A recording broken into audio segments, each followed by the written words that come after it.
Hello there, ladies and gentlemen. Hopefully the stream is up and ready. These will be basically pre-stream, checks. Try and get things sorted out, really. Okay.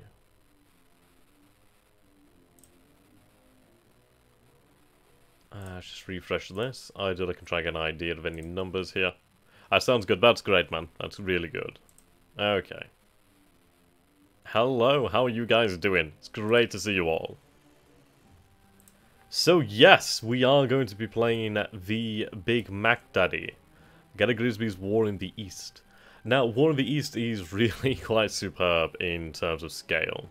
By the way, this is like the pre-stream sort of chat, just basically making sure everything's working fine. So it's good, I'm glad to see that things are working, that's really nice to see. So I want to take you guys through some options beforehand, so I think when we start the stream we'll go through quick options. But we are going to be playing with hard difficulty, and what that will do is make things, well, as you can imagine, hard.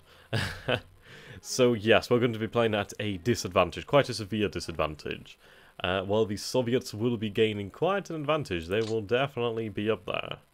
You sure got a radio voice there? You know what, it'd be great to be on the radio. I don't know what to talk about, but I'd find something to talk about. I guess I could tell you guys about my day today. So what I'm doing at the moment is I'm working as a window and door installation crew member, which sounds like I'm working at McDonald's when you say crew member. But yeah, it's a lot of quote-unquote fun. But yes, I did got burnt by a drill today. So I've got like this this line of like blisters just running down from one side of the thumb to the other. Not like not straight down, like horizontal, if that makes it any better. It's like a grill. Imagine a George Foreman grill, but you put your thumb in there. So that's my day. Pretty interesting. Stings like a bitch. Okay. So that's something I need to do as well, is watch the language while I'm streaming. I can get quite bad for that. I don't swear too much, I just odd little bits every now and then. Hopefully Matrix will edit this part out, which I'm sure they probably will do. Ah, God, that burn hurts. So how is everybody doing today? How are you doing?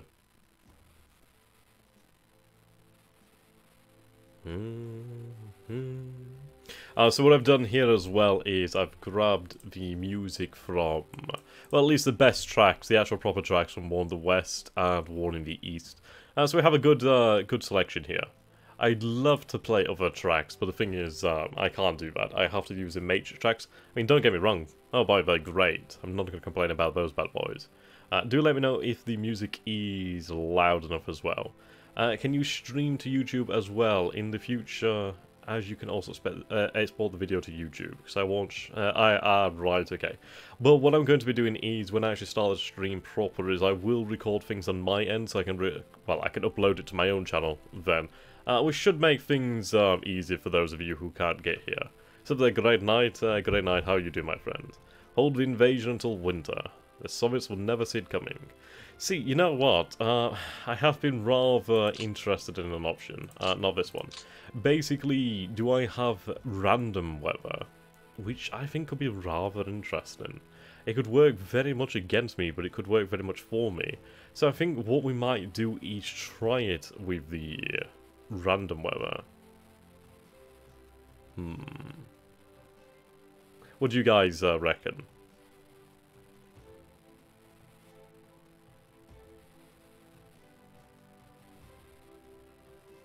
Could add like a very interesting randomness. I suppose at the end, if we actually do manage to hold Berlin long enough on the Red Army, it might very well be due to the actual weather. Yeah, give it a try? Okay. I only need to be told once. It depends if you feel lucky or not. When I go random, I tend to get mud on turn 3. Well, the thing is, we are playing on the defensive, so that's not really an issue for me. But in fact would help me more than anything. It would very much slow down the Soviet offensive. So we are going to play without that. We'll play with the random weather. Which should be rather interesting. It will be the first time I've played with the random weather myself, actually. Okay, let's get a more War in the East track.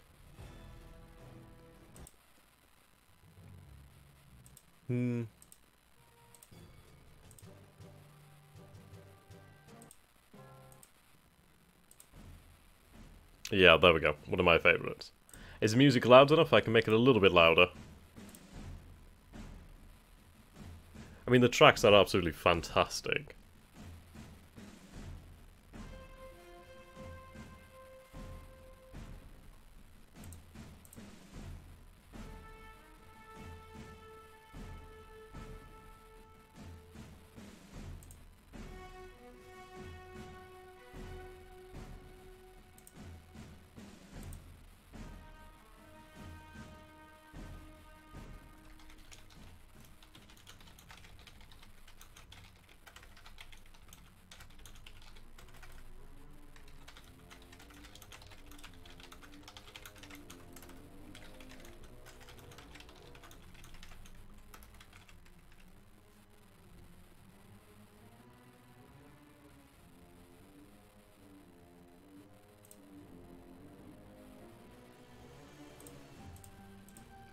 There we go.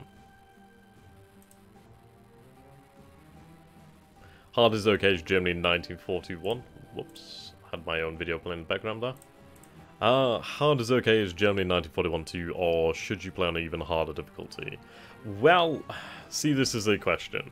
You can play on hard really on any scenario. Just be mindful. Be very, very mindful.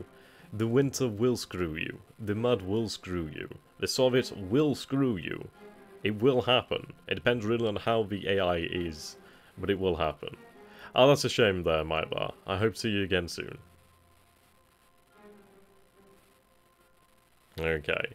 So about 10 minutes left then. What do you guys want to talk about? I noticed I didn't get any sympathy for my burn, so... It's not even a sick burn. It's actually no memes involved here, unfortunately. You know, just trying to milk that sympathy money.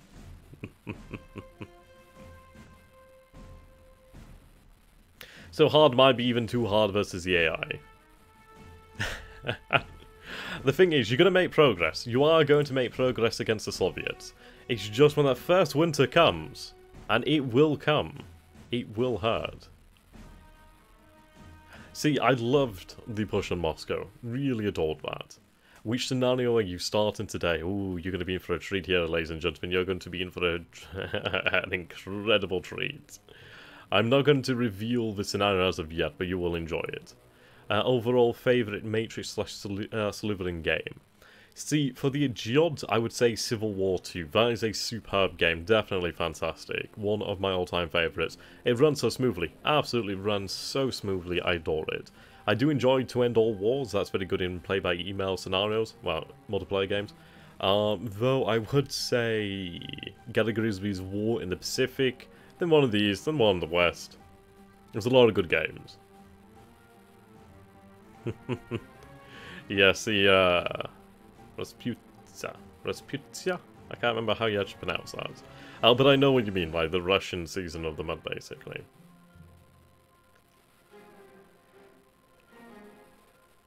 A few moments here now. The stream will officially begin about 6 PM.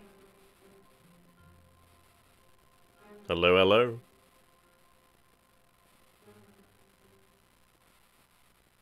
True.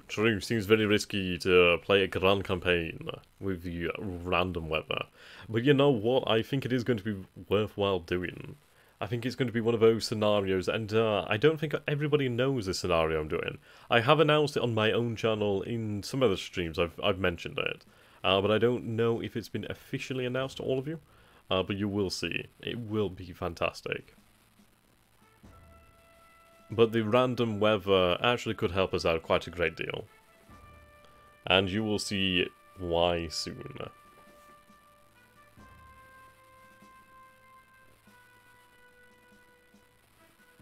Got to say I adore this music. Yeah, definitely. I mean, the weather does help the German forces, well, the Axis forces out. We can't just say German, as obviously we will have Hungarian, Italian, Romanian potentially. Though I'm not too sure about Romanian, it will depend. I do believe we will have Hungarian, possibly Italian. Maybe a few other nations if there's any available to us. But yes, I'm sure you guys will be very happy. There's a reason I'm starting on this screen as well, as the scenario we are going to be playing is a Soviet first turn. And what I will do is I will run the scenario, I will run the first turn very slowly ideally, try and really get an idea of what we're doing. I am using a few mods here, and I will have to try and find the links for them if I do remember. You can always remind me by going over to my channel, which is XTRG on YouTube, and just sending me a message there, or just commenting on the video and just asking for like the mod links or something, and that'll give me a good reason to remember. 38 non-Geods living games, 2 of them I got a Grigsby and my Steam collection. Fantastic. I like the Geod games. I think they'd be even better if the engine was a little bit more reliable, but they are superb. I would definitely say Civil War 2 is very good. See, I do have Rise of Prussia, and I would like to play that. There's also Birth of America, I do believe. I'd like to play that one as well. I do think that they could do with updating some of these Ultra Geods to use like the more modern UI.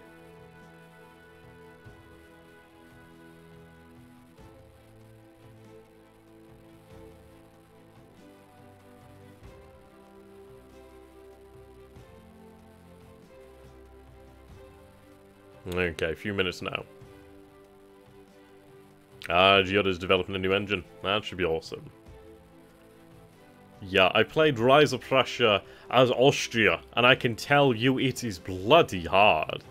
You know, I might actually do it as a series. That's really an interesting thing. But it's very cool. I like it. Very much enjoy that period.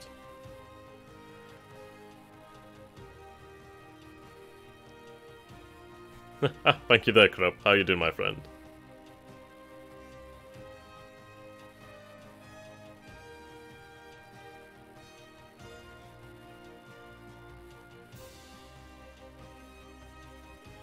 Yeah, I can imagine best played against an opponent. See, what I find with the older Geods is, well, with the new ones, you get a sense of how powerful an enemy army is, as you'll have like a, number, a rough number, so at least you can go by an estimate. See, Revolution Under Siege is really quite a good game, a very, very good game. I'd imagine that'd be absolutely fantastic in, against a human opponent, which is something I might actually take a look at setting up in the future. But I really enjoy that game. I mean, Revolution Under Siege really portrays a time period that I don't think there's much else that covers that. I don't think there's many other games that do cover that, or at least in that scale. Yeah, definitely a great game.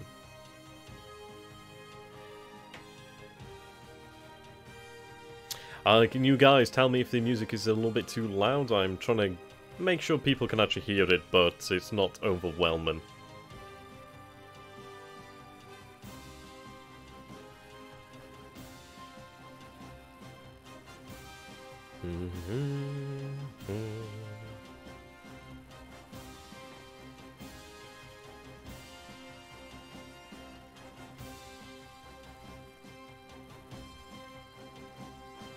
Ah, that's fantastic then.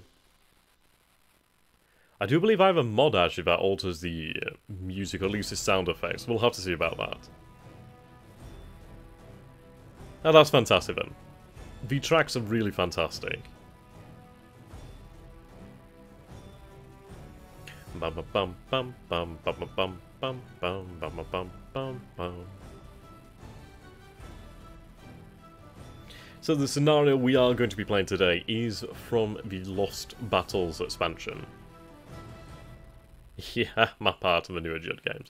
See, the Geod games are very interesting in the fact that the map is made of like tiles almost, which is in a way quite similar to how the Gunnar Grigsby games are made of. I do believe, I mean, it's like I have some indication that there might be in the works a new version of War in the Pacific. Maybe. Hardly anything. So when playing as the USSR in the Grand Campaigns, you dare let the AI attack with challenging settings. To be fair, I'd go for it. As the Soviets, the victory is almost inevitable. You're not going to lose unless you really muck up. And it's like the AI will definitely give you a hide-in, and it will take a long time. It might take you 1 to 2 years to even start to really push the Axis back, but you will eventually, as a human opponent. But who knows, the AI could do very, very well. Okay, 2 minutes left. They seem to be going by quite slowly. So I have to remember to set an actual timer so I know when to stop properly.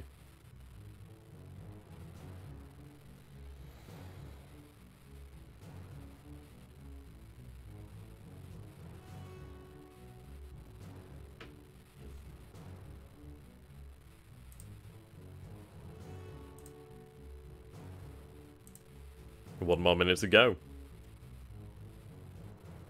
Did you guys get to hear my proper introduction? Again, for some of you who were already here. But good afternoon there. How are you doing, my friend? How long am I streaming today? 2 hours. 6 PM to 8 PM GMT plus 0.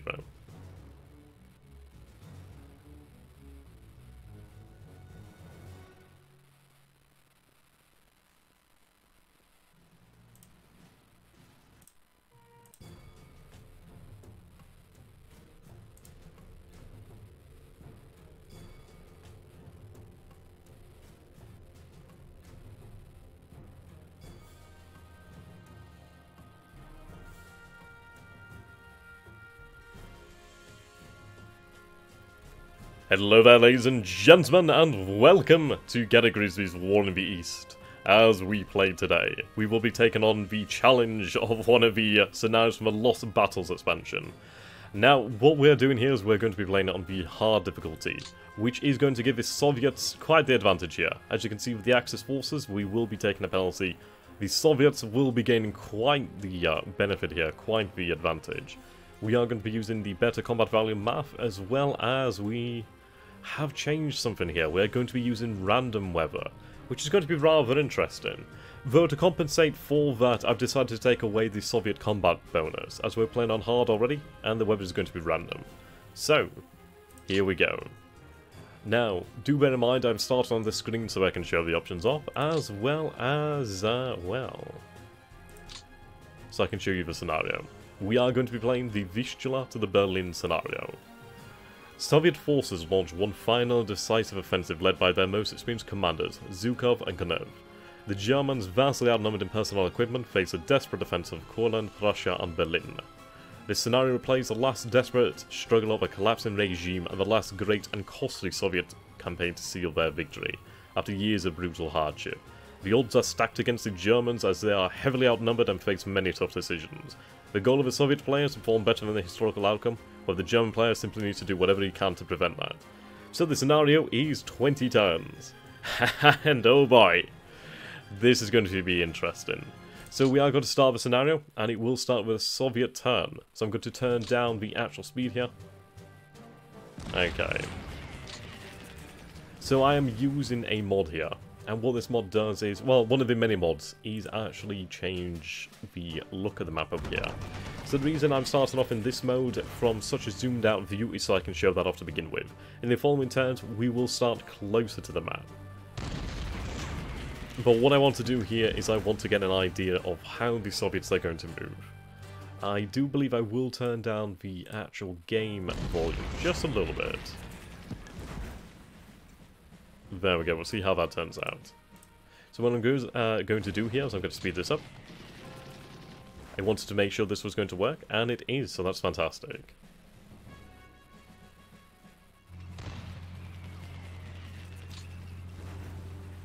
Now what we will do here is, after the Soviets are finished with their turn, is we will take a look at the actual Axis forces on the ground, and we will see where the Red Army is going to be throwing their offensive.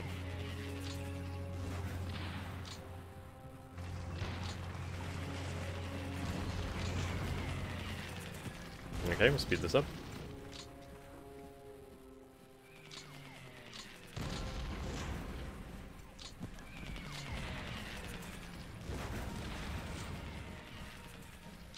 There we go, message level 0. That'll speed things up quite significantly. Good luck. Oh, we don't need luck. We don't need luck where we're going.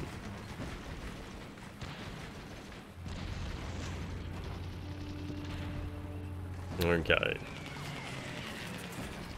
Now, I can imagine that you guys might be angry at me for starting off in this view, but the reason for this is so we can actually see the overall scale of the offensive. And here we go. We'll be able to zoom in now shortly and take a look at the details. So yes, I do have a few little mods over here. I do have a mod for the map flag over here as well. Hopefully I don't get too tongue-tied this time. Seashells, seashells by the seashore.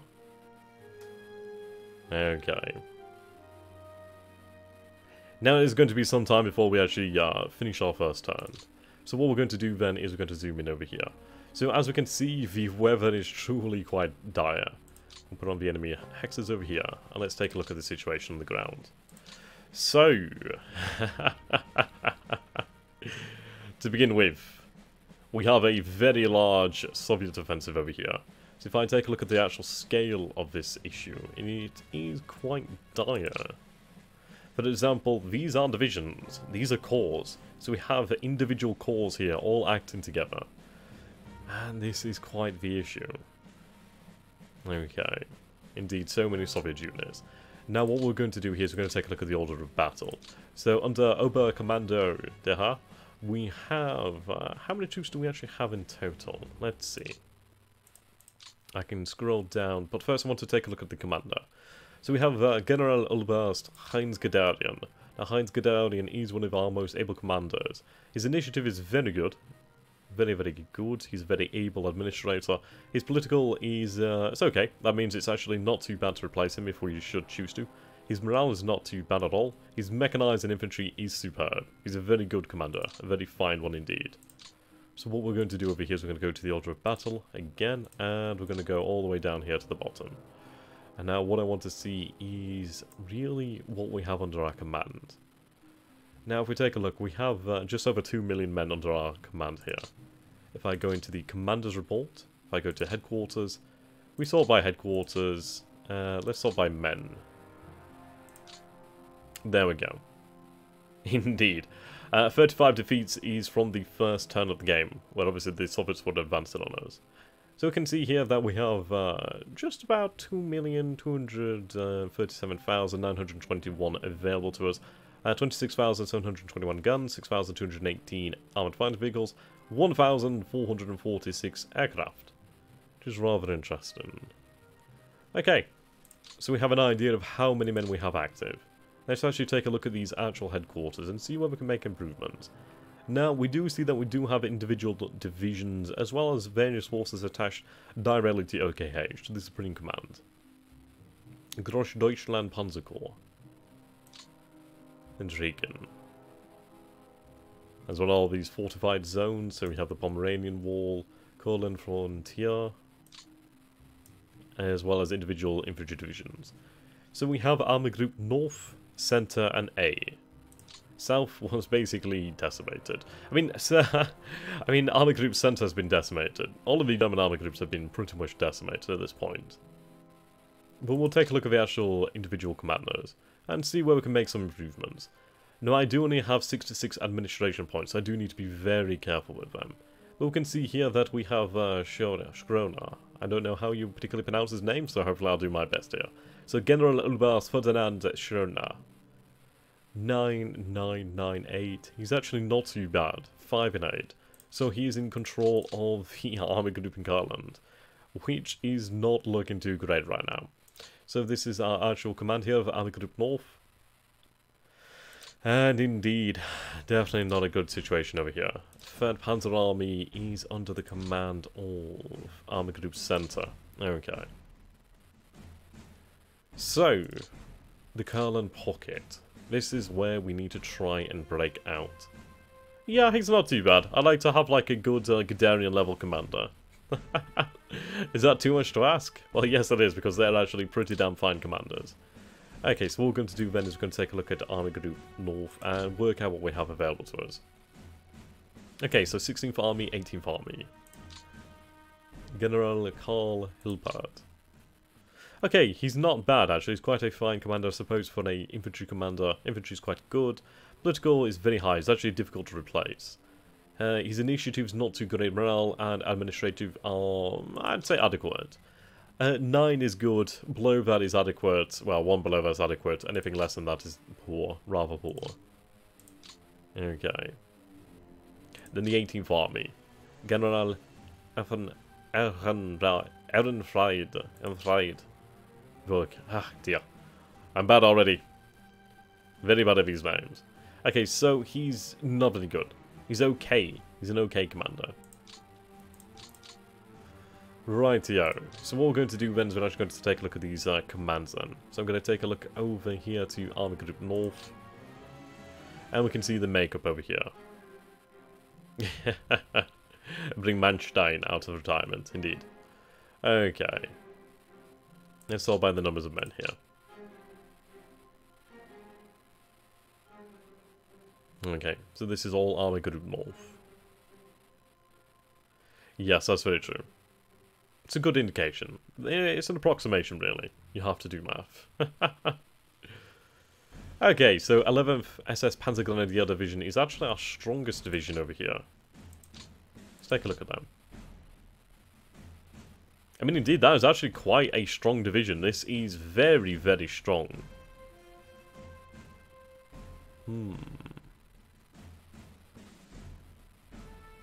The order of battle isn't too bad either. Sorry, the table of equipment.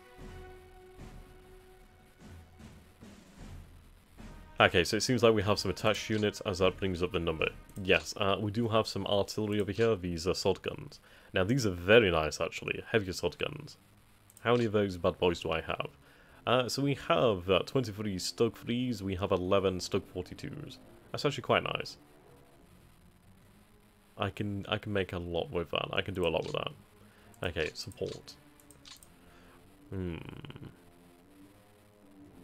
Okay. So we've had a cursory glance at Army Group North. Let's inspect Army Group Center.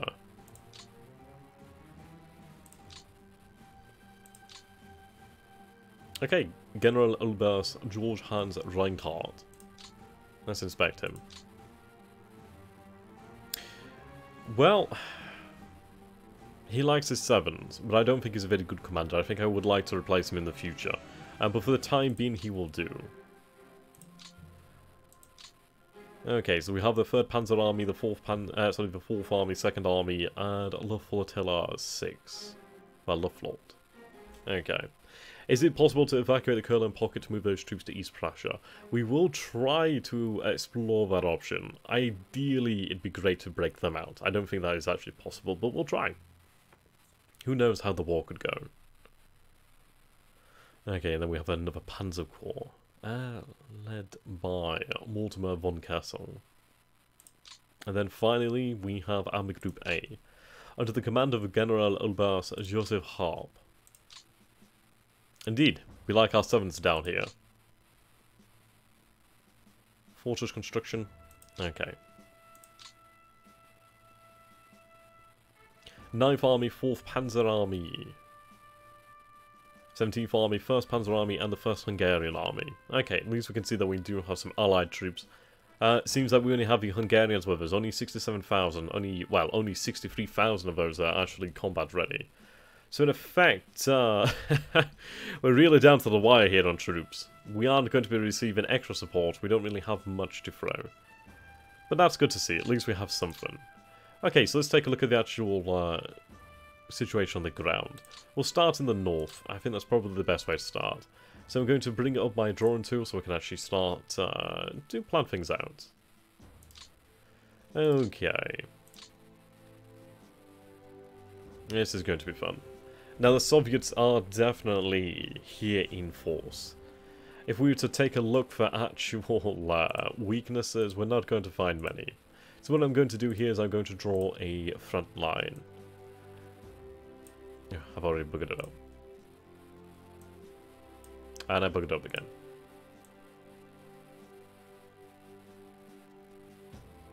Okay. So what we need to do here then is, we need to bear in mind we're in the depths of winter as of this moment. So, it's difficult. What I'm going to do is consider drawing back to this river line. Now it's a shame that the river line doesn't carry on like that, but we're not that lucky. But what I could potentially do here is I could hold my position here. Retreat over here. It's a shame I'd lose this port. So what we might do then is just hold on to these 2 hexes. Now this is if the Kurland pocket holds on into the warmer months, which is not guaranteed. But at least that would allow us to have a more defensible position. For the time being though, and in the harsh reality, we need to take a look at what we have available to us. We do have this area of heavy forest, which I'm going to draw on here, just so we can gain an idea of what we have available to us.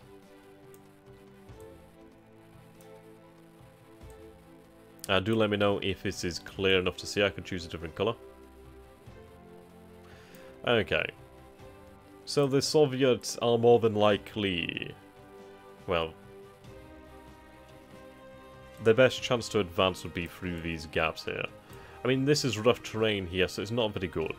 But their best attack avenue would be down this way. So this area is the one that we need to pay the most attention to, as that is the area that we're weakest in. We do have a port over here, which is very important. We also do importantly have these rail connections. I do not believe these rail connections run all the way to the north. We'll take a quick look.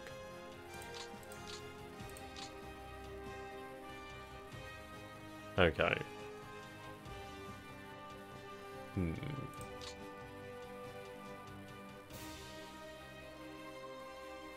Right. How much supply can those small ports receive? We're going to find that one out in time. But what I'm seeing here is actually quite quite a shame.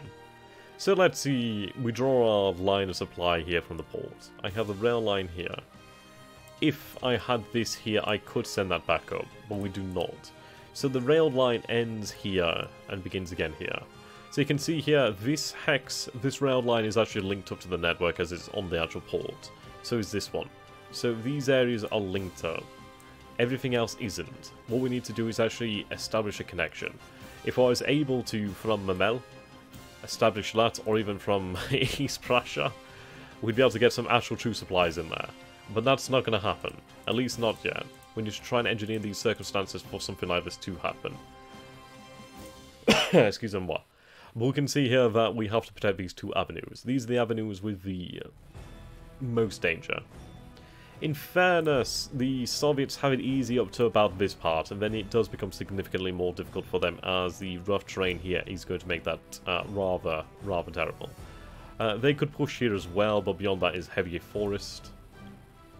This is a danger, this area, as they could push here relatively easily. They do have some small lakes, but that's going to present no obstacle as we're in the depths of winter. So what we need to take a look at doing then is a way to secure our line here. Okay. Epic pen is indeed epic. Right, so let's see. What we'll do is we'll start off... a way I like to start off is to identify areas of strength and areas of weakness. Yeah, we'll check for forts, but what I want to do now is figure out where we need to look for the danger. This isn't too bad, this is manageable. Okay. So area of strength of course would be here.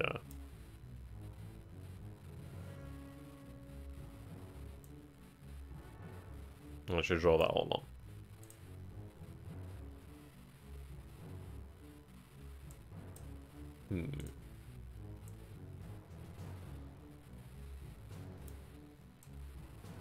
Okay.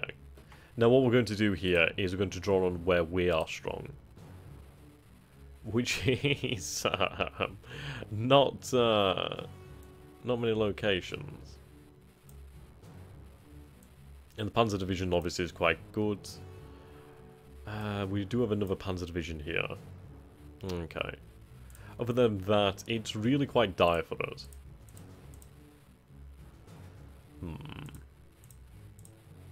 Okay. So let's take a look at what we're actually dealing with.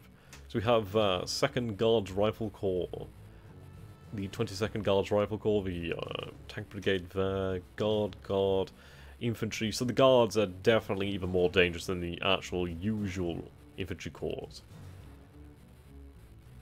Right, an Artillery Brigade. So it seems very unlikely that we could capture the town back over here. Extremely unlikely. So what we're going to do then is we're going to take a look at the fortifications. So we do have level 3 fortifications across the board over here. We do have a line of fortifications here, which is actually fantastic. This is where I would have actually established my own line of fortifications. But what we need to do here is build in a 2nd line of retreat. Well, technically a 3rd line of retreat. The worst case scenario is we are pushed back from here. And to be honest, we can't afford to be pushed back. We only have the port over here, we only have the port over here. If we lose these ports, we lose pretty much the fight over here in Kurland. So in reality, I would say the best course of action, and if we are forced into it, I would say the best course of action would be to actually establish a front line very much like this. It's very, very tight. Very tight. Well, this is the worst case scenario. Ideally, what we'd have to look at is giving ground where we can give it. If I could hold here with the actual urban centre, that'd be quite nice.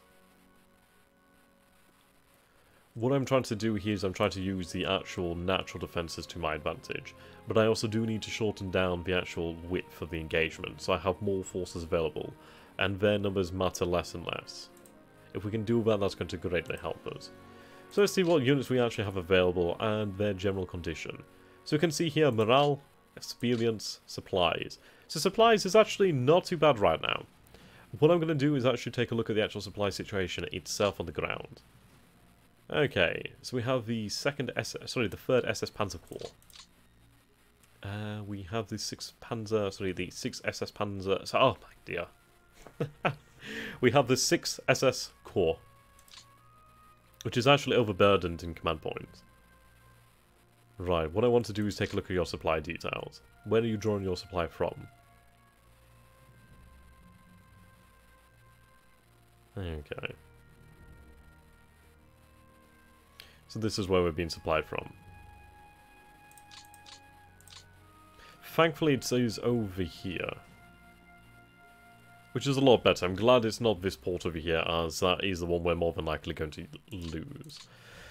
We do have a few forces over here at Mamel. Now, the actual forces on the ground here are actually quite weak. There's only a few divisions. So if we were able to push through anywhere, it would be great to push through here.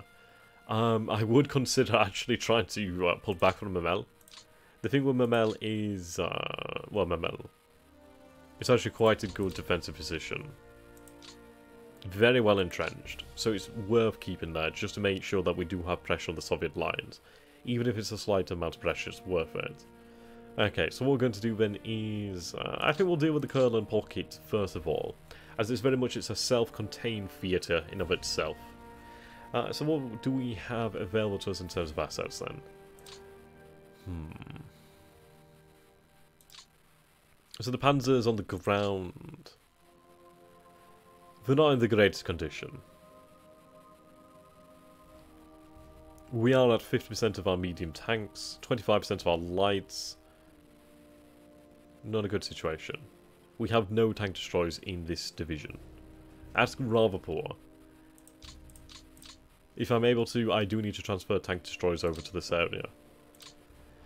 I think what we need to try to do then is perish the thought of evacuation for the time being.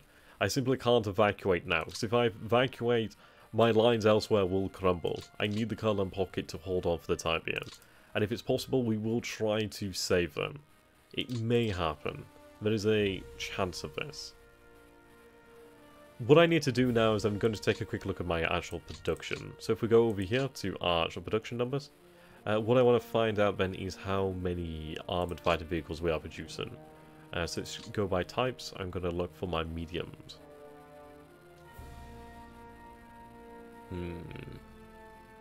So these are Panthers. Panther G and Panzer 4J. Oh, yeah, we're not producing many of those bad boys, are we? We are producing a good, respectable amount of Stugs. That's very good. I like those. Jagdpanzers, not many at the moment. Evacuation gives me nasty flashbacks to you reading Hastings Armageddon. You know what, I actually do have that book. I need to get around to reading that at some point. It's a beautiful book. And you know what's even better is I actually picked that up for £2.50. That was a bargain. That was an absolute bargain. It's from a W.H. Smith that was closing down, so I got in there. An elephant. We actually have it available in one unit, which is rather interesting. We do have Jagdtiger. Jagdtigers, they are beautiful. See, what I like about this is that we're actually playing in the late war. So we actually do have a lot of this late war equipment available, which is absolutely awesome. Okay.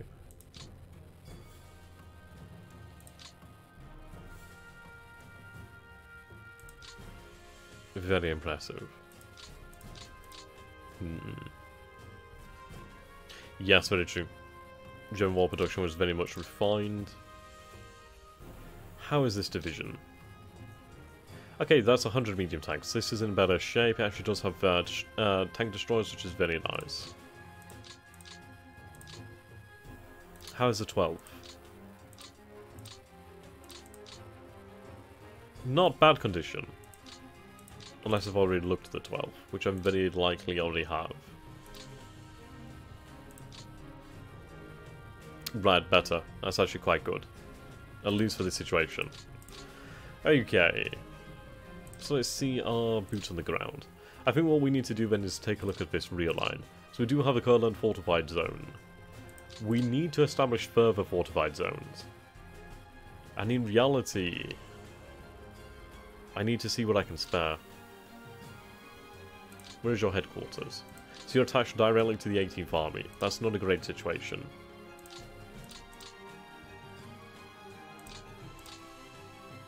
Okay, you can handle a lot more units. We do have the Panzer Grenadiers.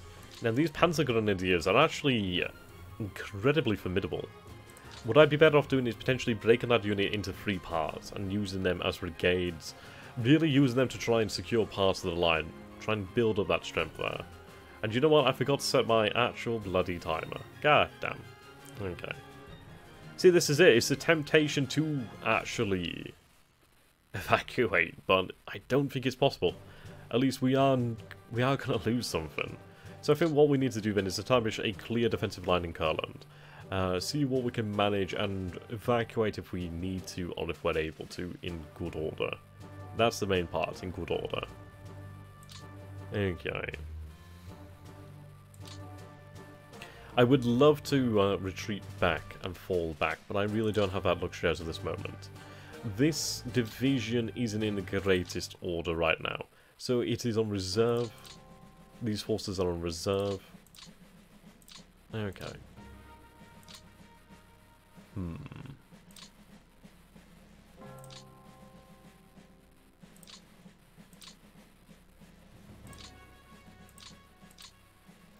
We do have security in the rear.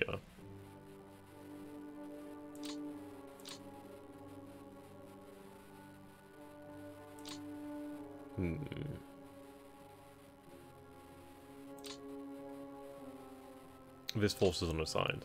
So what we're going to do then is we're actually going to take a look at our commanders of these corps and really try to get the best defensive commanders here.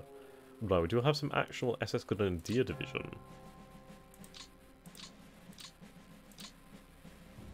Okay, not too bad.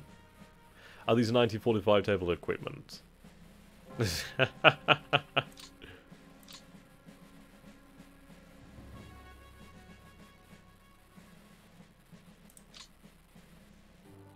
Yeah. 45 infantry division. So rather poor. The assault guns are good, but yeah. These are rather poor divisions. Okay, so what we're going to do then is we're actually going to reassign these troops over here. So this corps could handle this extra division. This one is attached to the 18th Army. What I'm going to do is have you attach this corps to the 10th Corps. Yeah, they will get trashed. Okay, you can handle further forces. The Panzer Division is attached to the 2nd Corps. Right, 2nd Corps. 2nd SS Panzer Corps, 10th Corps.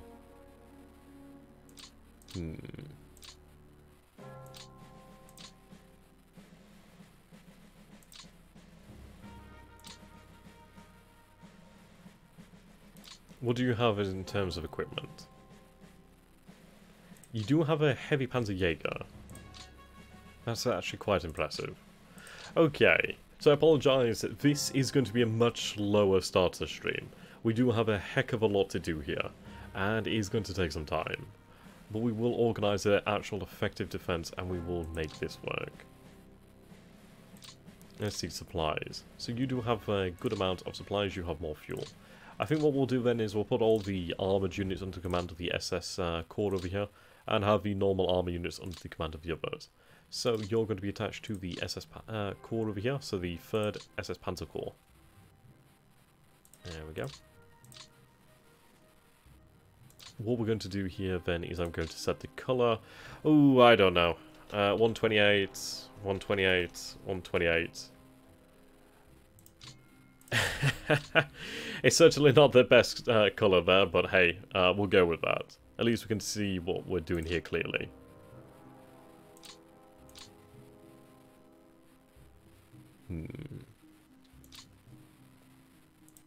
Have you attached to 10th Corps if we have the room for it? Okay, we'll change our colour, so 78, 99, 100. Wow, I'm making these really terrible colours.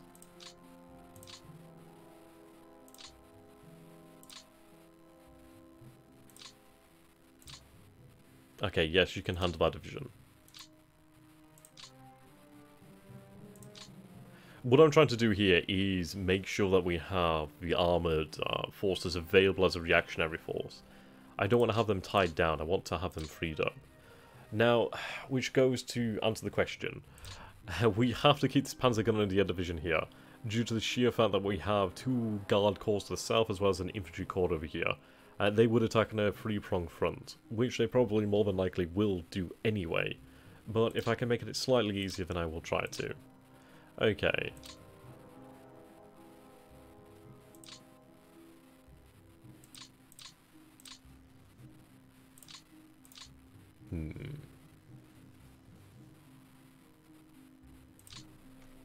Ideally, I'd like you as close to supply as possible. So where are you drawing your supply from?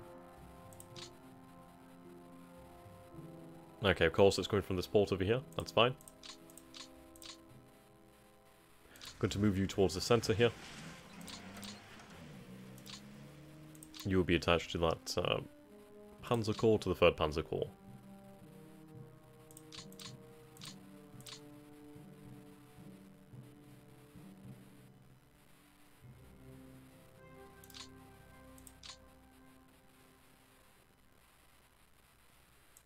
There we go.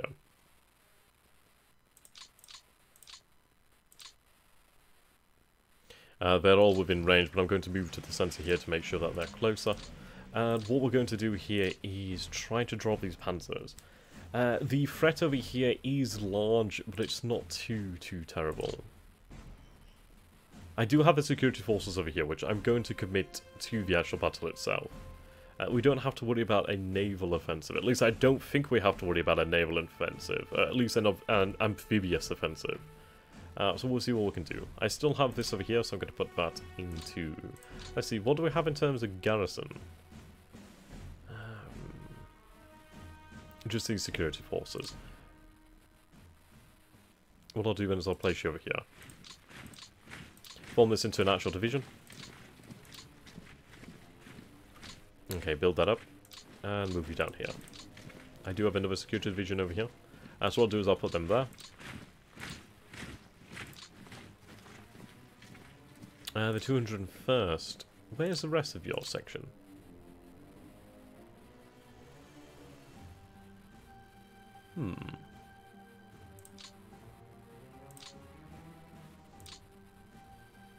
Ah. They're all the way down here. Okay, so we're going to march these fellows down to the south. Oh, I do have a division over here, the Courland Infantry Division. Now that's worth its weight in gold. That's actually really nice. That is an actual proper division I can use quite effectively. So what we will do then is we'll have them shifted to the danger zones, which is down here. I think this is the area which they can break through the easiest. Over here isn't a great situation, don't get me wrong, but it's one that I can actually sort of make do with. So I'm going to make a decision and move this division down to the south. I'm going to move it closer to the actual coastline. Okay, that caused a little bit overburdened as of this moment in time. We'll make do. Okay, have you under the command of the 18th Army for this moment in time?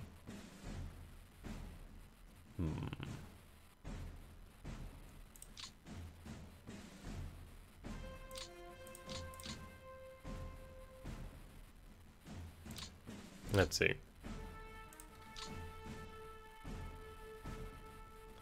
I don't have much here. So I have a Pioneer Battalion, Machine Gun Battalion, Sturm Artillery Brigade.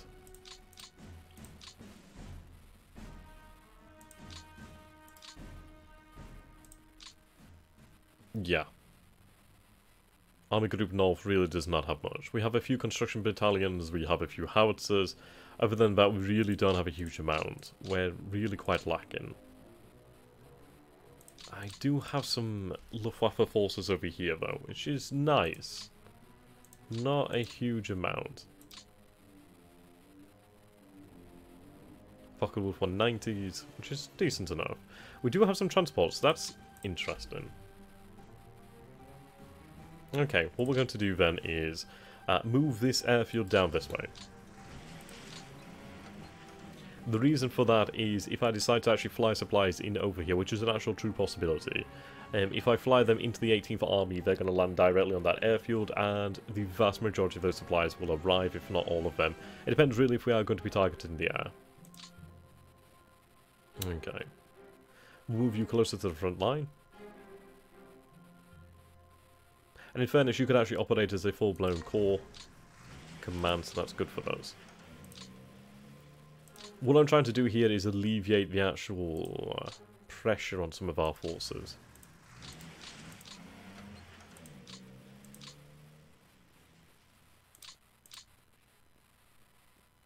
Okay, so that's going to do for the moment in time. So what we're going to look at now is these actual commanders. He's very poor. He's actually quite a poor commander, so we are going to dismiss him, and we are going to look for a more formidable commander.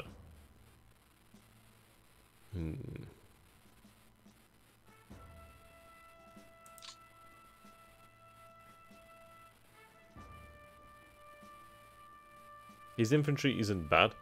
His mechanized is pretty poor.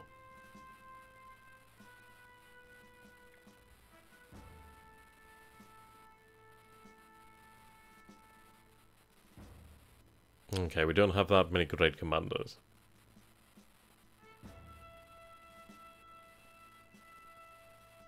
We really don't. Wow.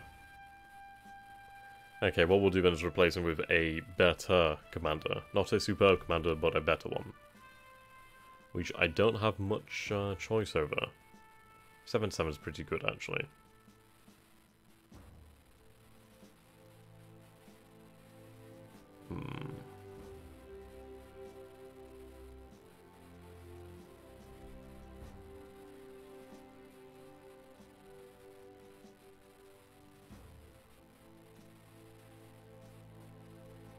Okay, Ulrich Kliemann will do.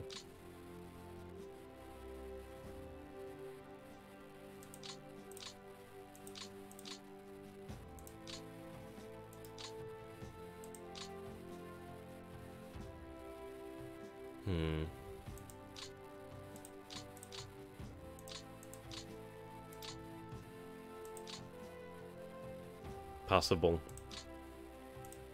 I thought we'd have better commanders, but we really don't have many. So we will have to be quite restrained.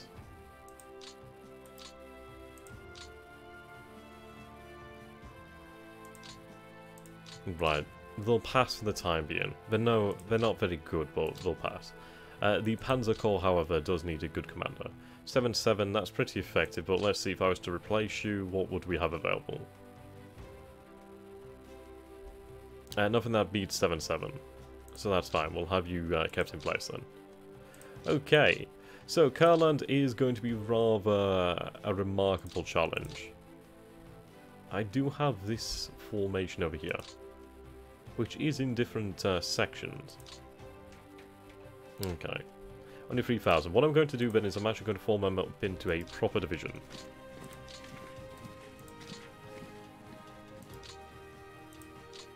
Take you from the front lines, move you to the rear. You can act as a reserve formation. Okay, so we need to put them under the command of an actual corps. We'll put them under the command of that 6 SS Corps. You already are.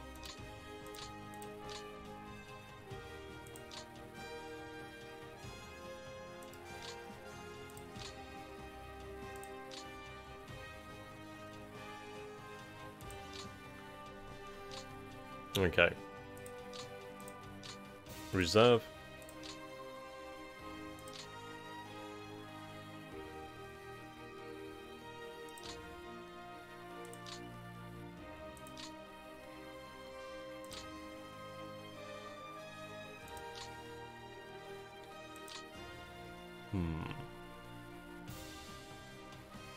Now, where do we deploy this artillery?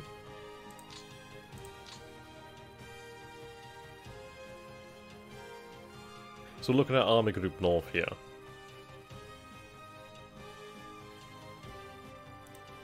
Let's start by headquarters. 10th Corps is over the limit. That's true. 1 point over there. So we will have that changed over. What I'll do is I'll shift 1 division to this, 1 division to this, so on and so forth. Okay, so move the 11th Infantry Division over. Now we do have a larger amount of forces over here actually. Which is rather interesting. I could do with actually shifting these forces up and across the line, as I don't want to have too many all in one spot. And in all honesty, they're actually in a better position. So what we're going to do here then is, this force is going to be kept on reserve. Or is it? No, I'm going to move it to the front line. If I can double up on these divisions, I'll be happier.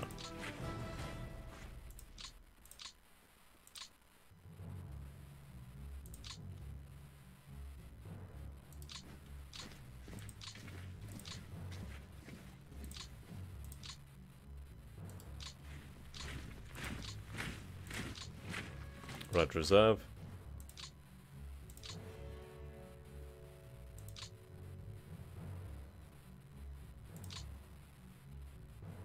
Right, so the 11th will go to the 3rd SS.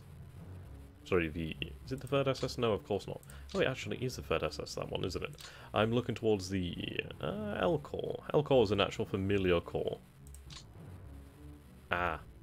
Do you have the Panzer Corps? We'll move them to the Panzer Corps.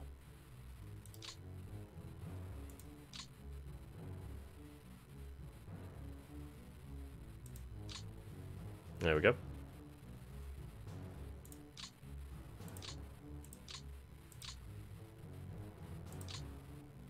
Actually, you know what? I think I moved them to the wrong corps.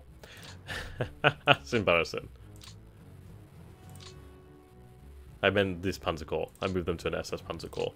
But that's fine. We'll change them back in the following turn. Okay. That means you're not too heavily burdened. So what I can do is I can actually assign the 263rd to this corps over here. To 1st Corps. Okay.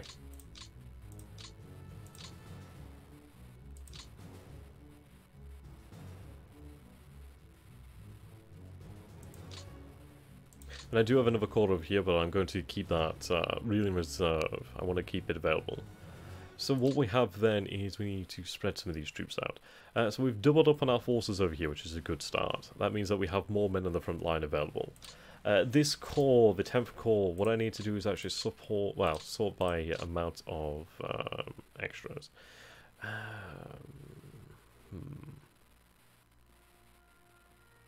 Okay.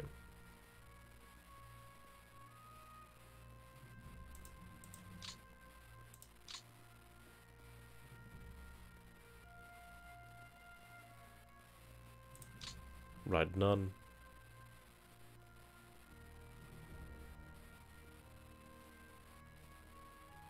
I need to see artillery.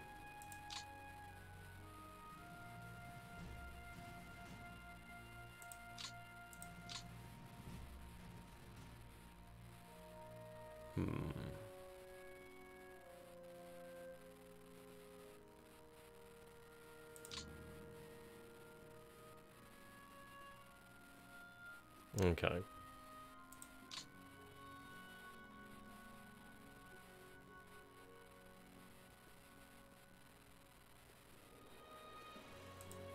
So by numbers of men.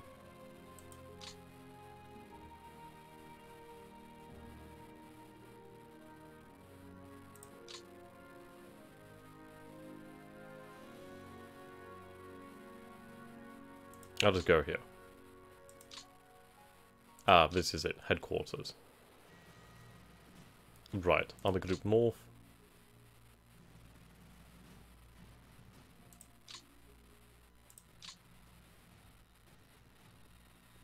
Okay, so what I'm going to do then is... can I bring this down?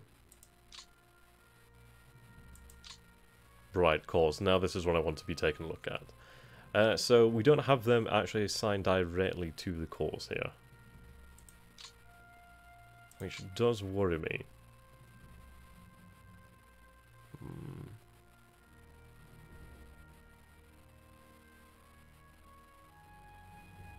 Right, we'll go down another level. So division.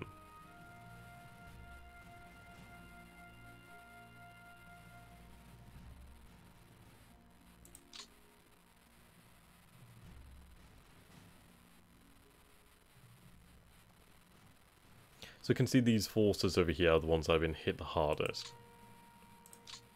Right, okay, so this is where we need to worry about. Let's take a look. So we do have some artillery in. What I'll do then is I'll assign some extra howitzers. I'm going to assign an extra 2 battalions of howitzers over here. Move them closer to the front line. Okay. So these extra 2 howitzers are pretty decent. It's not a huge amount. Only 4 105mm howitzers there. And just another 2. So about 6 105mm howitzers. Not a great amount, I'm not going to lie. We will assign extra artillery down to this region here. Then again, I do need to worry about this armor. Yes, extra artillery here. There we go, howitzers. Okay. 3 150s. You need extra support. And in fact, I'm going to put you on the front line.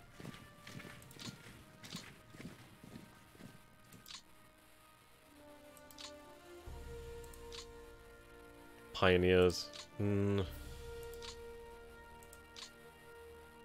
Sturm artillery.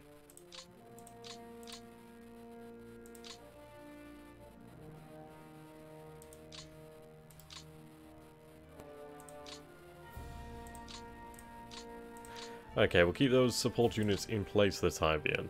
So what we've done here really is we've sort of stiffened the defences of Kurland.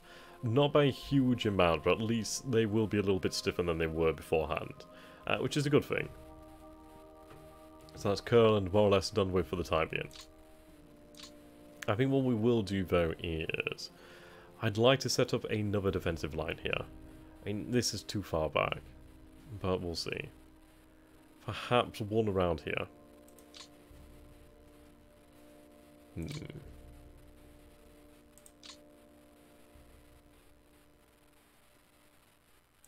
How expensive is this? That's for administration. I will build a fortified zone though on top of the port. We do need to hold that at all costs. Okay, so now then let's take a look at the area of East Prussia.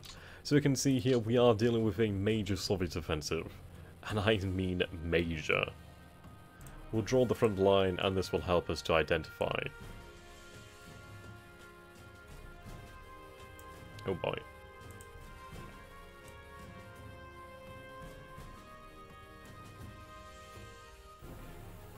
Right, so we can already see some danger zones here. These are rather weak, these are only brigades. We may have the power to actually push these back. Which, if we take a look over at the fortification levels, this is a level 3 fortified zone. That's pretty important to keep a hold of, if we can do so. At the end of the day, it means a lot to actually have that bit extra defense. That little bit extra is really quite nice. Okay. We could try to evacuate Mamel. What I'm going to do is I'm going to take a quick look at that and see what options we do. Oh, if we can, that is.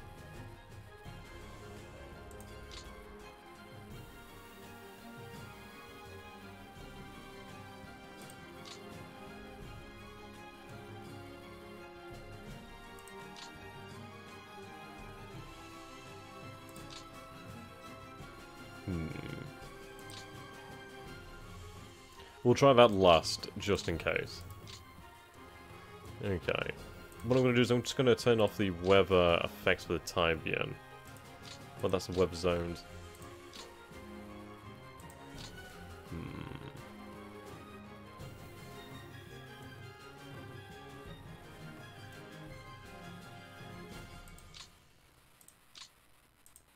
Well, I forgot how you do that. So ignore me on that one. Let's actually take a look at our objectives. So we need to hold on to Königsberg, Danzig, Posen, Breslau, Berlin, obviously Berlin, and Stettin. Krakow, Brunn. Do we have any objectives in Karland? We do have objectives over here. That'd be very nice. Notice we don't have any offensive objectives. Okay. What do I have to throw the Soviets over here? I do have some formidable forces. Well, when I say formidable, we do have the 5th Panzer. That's formidable. The other forces, not so much. Not so much. The important thing is really trying to stem the tide here. This is far too powerful. That is a Guard Tank Corps as well as, well, a Guard Tank Corps, a 1st Tank Corps, the 1st Tank Corps, the 43rd Guards Tank Brigade as well. That's a lot of armour. We can't really deal with that. We don't have the firepower to really push them back. We do have the firepower to turn about these brigades over here. That is a potential possibility. What I would like to do then is ideally draw upon troops from the rear to do that. We do have Panzer Grenadiers, so we have the Deutschland Panzer Grenadier Division. We're light on the numbers here. We're very light on the numbers. And oh boy. Evacuate Memel. You can send them to Kurland for extra forces or East Prussia. East Prussia would be the most sensible option as they would have the most chance to survive. Kurland would be nice. It would be nice. I'm not gonna lie, but we'll see. Okay, so... oh boy.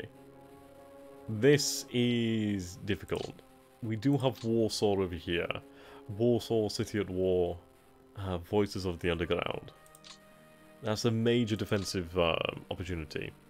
This area south of Königsberg is terrible defensive terrain. You are definitely right there, my friend. So this is why it's going to take such a long time to get through the first turn, is really we have a lot to deal with. Now this is a terrible situation. Absolutely horrific. These forces are cut off and they're not going to be able to get out of there. Which is a shame, actually. That's a loss of 2/3 of 2 divisions. I would have liked to have had them. There are some weaker forces, but it's still not enough to break them out. If we'd had a much stronger armoured force, we might have been able to attempt it, but this is not going to work.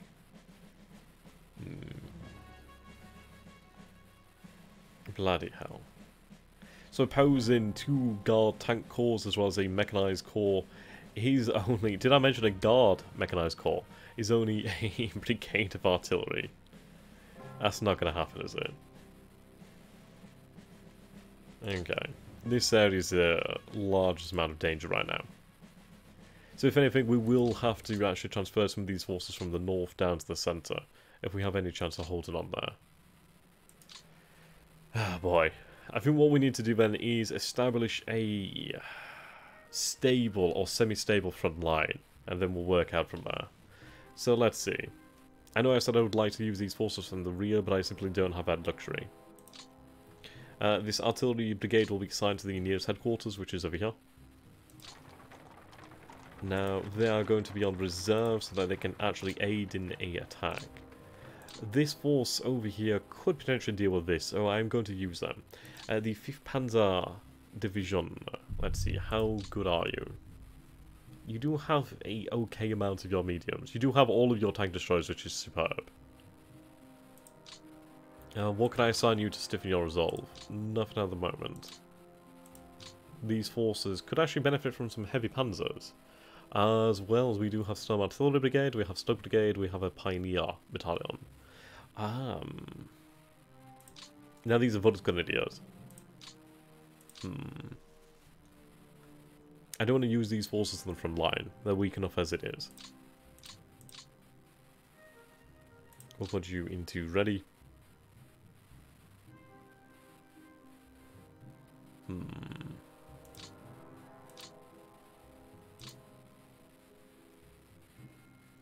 I will go for a full-on assault over here.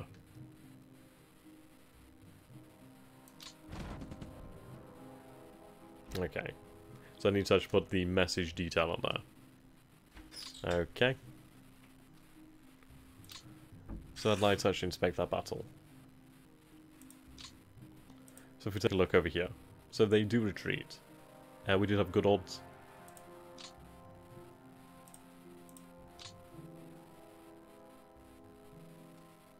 Very good odds. So obviously we were the ones attacking. Right, so they're part of the 11th Guards Army.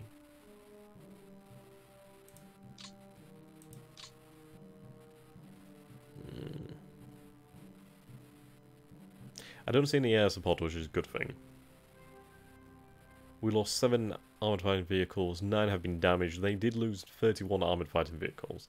So that's good. 2 were damaged. So yes, no air power in the battle. Okay. What I can do now is I can actually push forward this division. Or this Grenadier division. So they push forward. I do not want to attack with them. Now we have used a lot of our movement. So we'll go with a hasty attack.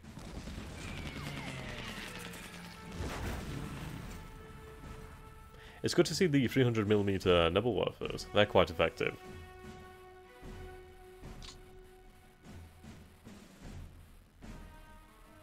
Okay, they're forced to retreat. Right, the Panzers have taken a blow. I do have the opportunity here. Do I pull back with these 2 divisions, which is probably the best idea. And really the only idea, well, the only option we have. So I'll pull back. Okay. This isn't great. We could just hold that position for the time being. A reason being, it will just help to stiffen up our resolve there.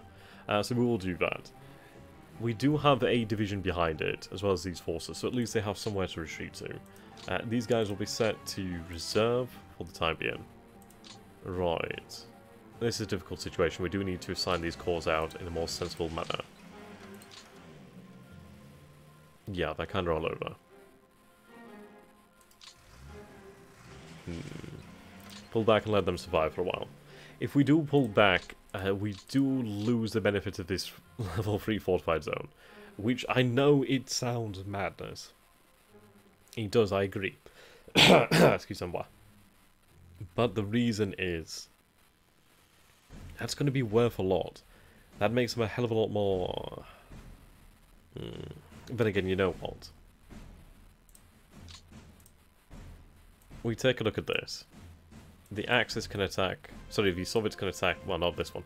They can attack from all these directions. So they can attack from 4 different directions at once. So I guess what we will do then is we will surrender this. It does hurt me. It does physically pain me. But what I will do then is I will pull back the Grenadier division. And I'm going to put them on reserve. Well, I can't put them on reserve. But at least we're stiffened up our resistance here. Yeah, we're going to get steamrolled. We really are. And hello there, No Hauser. How are you doing, my friend?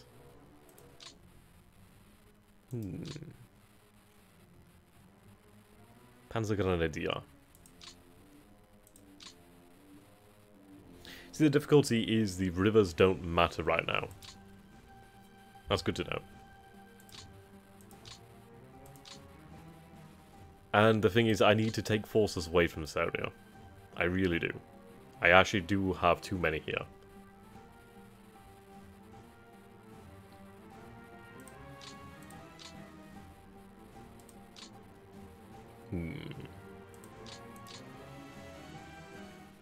Right, so what we're going to do now is we're going to do a actual assessment of East Prussia.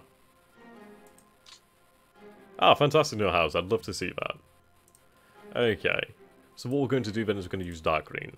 I'm going to draw the forest with this. And this is going to look ridiculous, I apologise, but it's going to really help us in terms of planning. Now we do have some actual areas of true defence. At least areas that we can use to our advantage.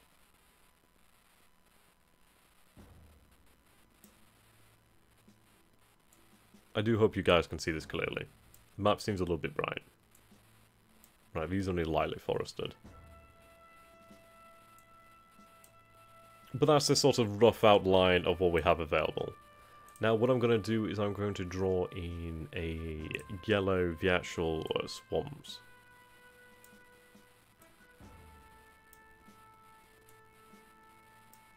Well, at least marshes.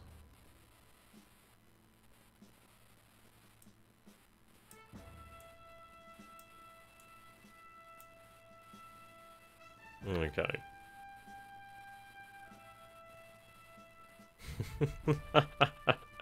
You know, other than that, there's really... That's clear. Clear. Clear. Yeah, we really don't have much going for us here. Not a lot. The best, whoops. There we go. Ah, dear.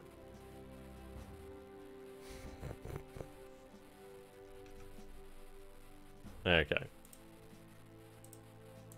The best we have is these urban centres.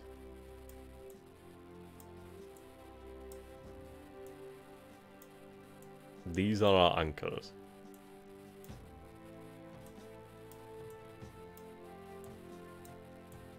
I know this is going to look mightily confusing, but it will make sense.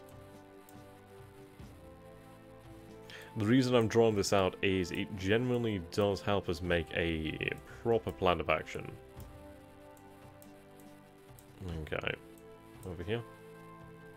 Actually, I'll just redraw that last one.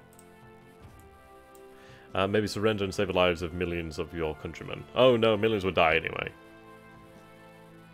Ah, over here. Okay. So, this looks like a lot of dots. It really does, I know that.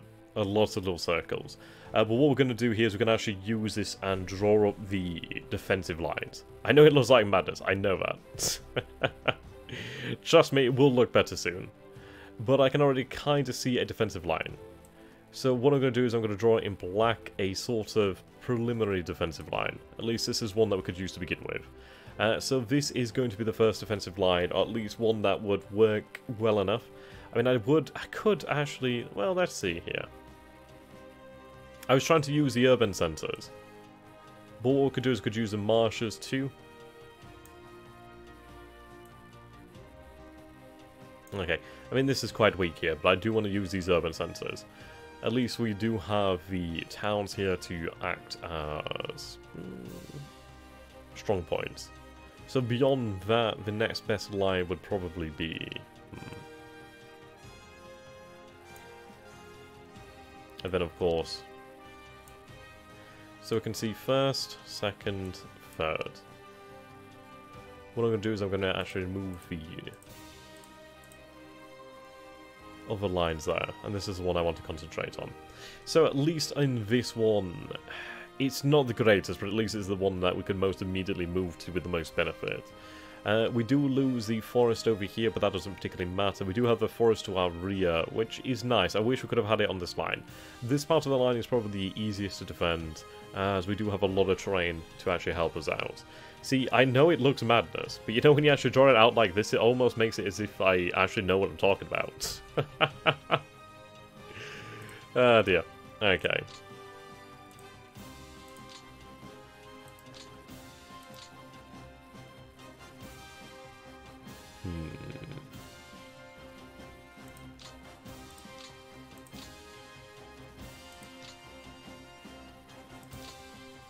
Right, we'll move the command over there. So this is the Jäger. Is that a Jäger Panzer Corps? Oh my lord. Hermann Gerdings, perhaps? Is that what the HG stands for? Yeah, the guard units are incredibly scary. Do you get the Kriegsmarine to provide fire support? Unfortunately not. Okay, that'll do.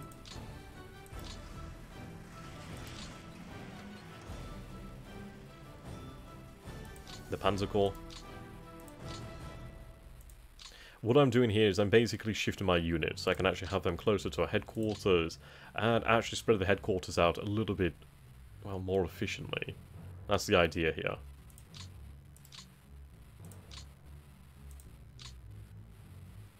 And what we'll do soon is we'll take a look at reinforcements and withdrawals. Okay, they can handle another division. The idea is we spread these core commands out more efficiently. It's going to lessen the amount of support per division, more or less, I suppose, or like hex. But the reason for doing this is so we can actually see what we can spare. I really need to know what I can actually spare from this fight. Okay, you can move down this way.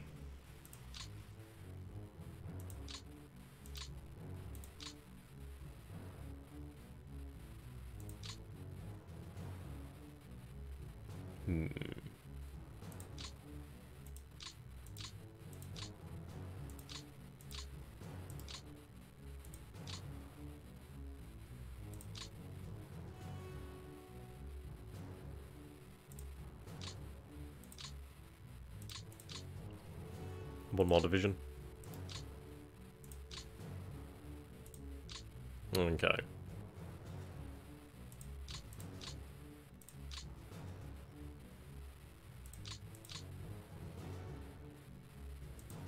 Right. What I'm going to do over here is I'm actually going to take a look at these forces. The issue is I don't have the terrain to fall back into. The actual good defensive terrain is some way away, and I have to give a lot of space there. The issue is, the more space I give the Soviets in the center, the more they will use it to beat me over the head with. We need to reduce their speed. Well, reduce their speed of advance and reduce their room and maneuver. So I'm going to advance the 292nd Division. We do have an opportunity here, so I'm going to pull back. Let's see. We do have the fortifications, so that actually might not be the best thing to do. During this period, the Germans sent a Panzer Corps to Hungary. Might be able to, we'll have to see. Actually, speaking of withdrawals and reinforcements, I did say I would take a look. Okay. So we will receive in the third term Angriff Vistula, 11th SS Panzer Army, 10th SS Corps, Führer Begleit, Panzer Grenadier Division, 4th SS Panzer Grenadier Division, Jägers. Very little. Good amount of flak. That could be useful.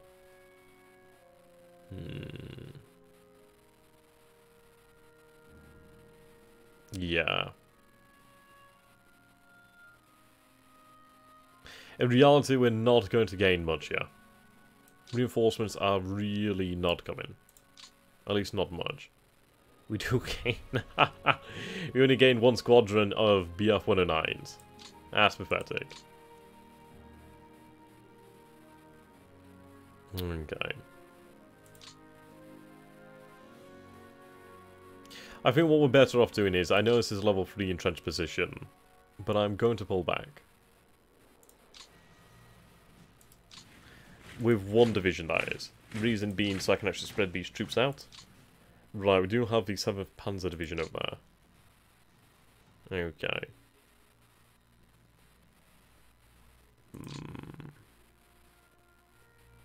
This division... See, we're not too heavily pressed. We are heavily pressed over here. But what I would be better off doing is actually keeping the Infantry Division potentially on the front line, having the Jaeger Division act as a reserve.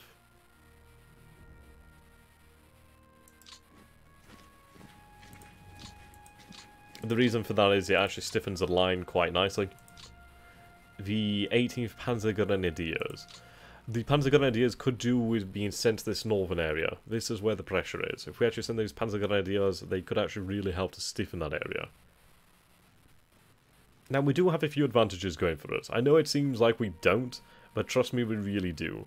Now, what I'm going to do here is I'm going to summarize the actual advantages that we do have. So, what we have to bear in mind is the Soviets are moving away from their centers of supply. We are moving technically closer to ours. we have all of these rail lines that are going to be bringing us supplies. So we do have the advantage of interior lines. Now with interior lines, we gain access to supplies quite easily. I think sometime in 45, the Großdeutschland Panzer Division becomes a core. I'd imagine so, it's bloody huge.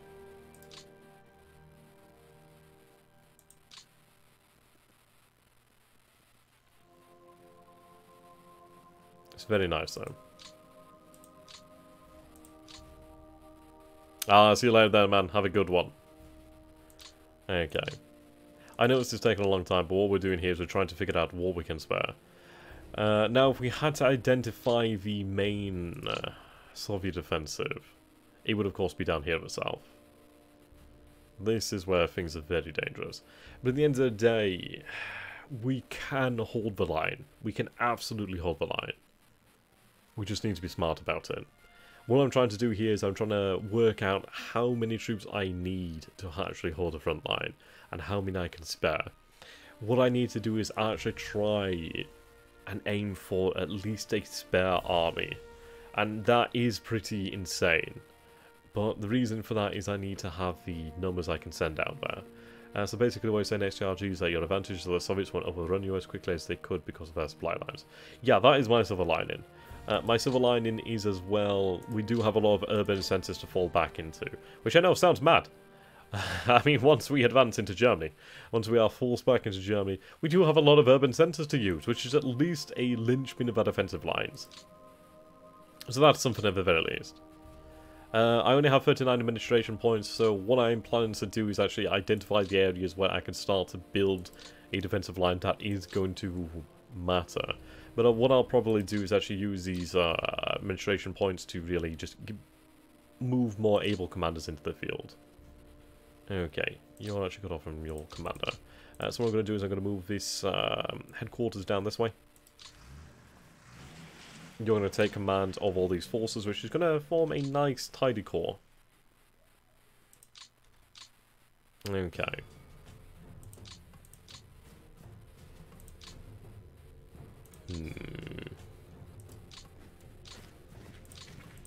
Move the Jaegers. Move these forces back. Put you on reserve.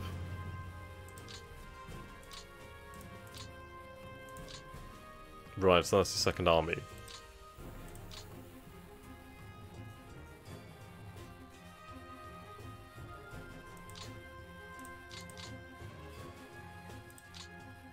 Move this artillery back here as well.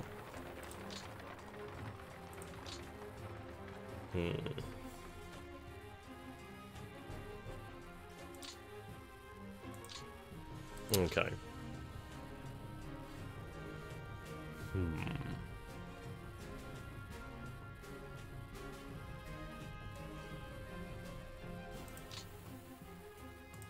I'm going to pull back here too.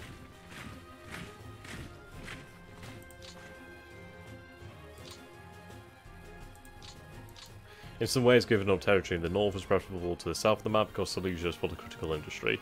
I mean, if we take a look actually on the map here at industry, the vast majority is over here. Vast majority is over this area. Right.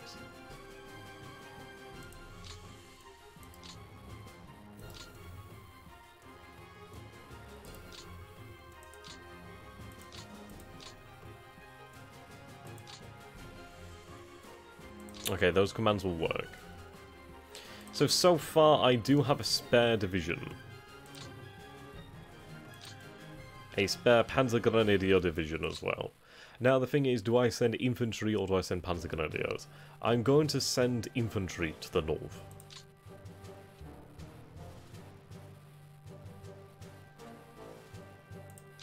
See, this is actual weakness over here. This is where they're weakest on the ground. I need to blunt their offensive over here.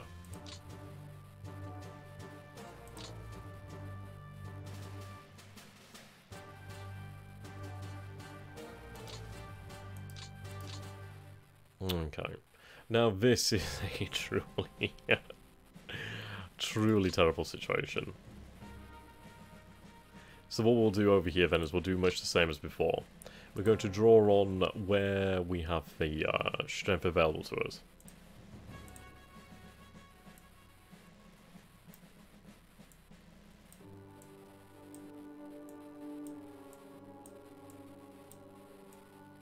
We do have some major cities, which is a godsend.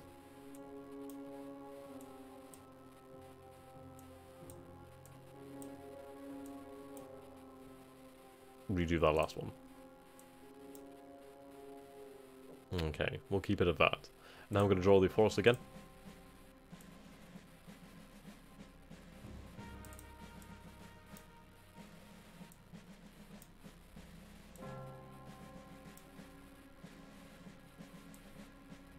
Now it's a very good defensive position.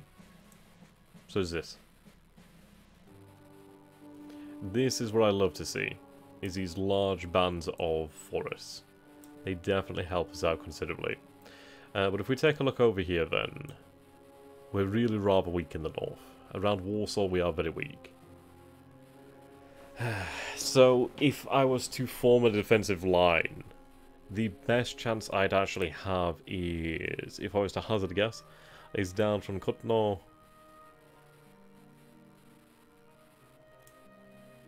I mean, ideally, well, actually, let's see.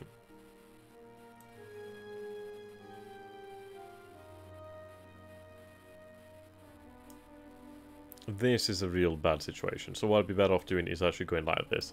But obviously, if I can hold a front line, I will try to. But this situation we have here is untenable. It will collapse. The best case scenario is to, well... Ah, thank you for subscribing to that, Tadzio. Yes.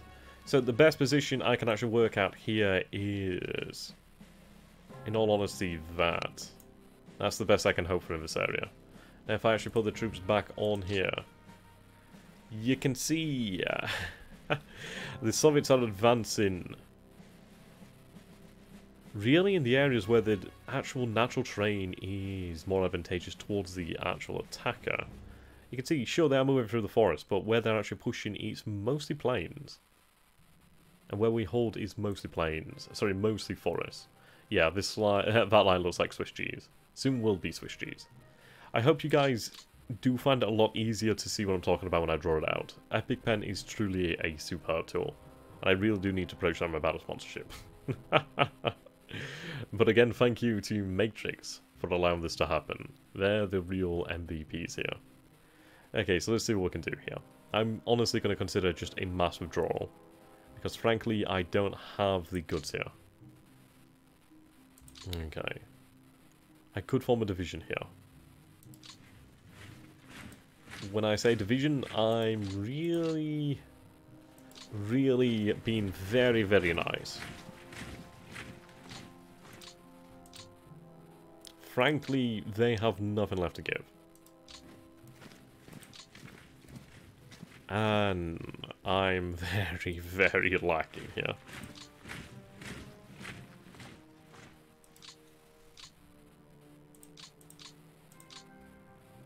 This area is by far the weakest.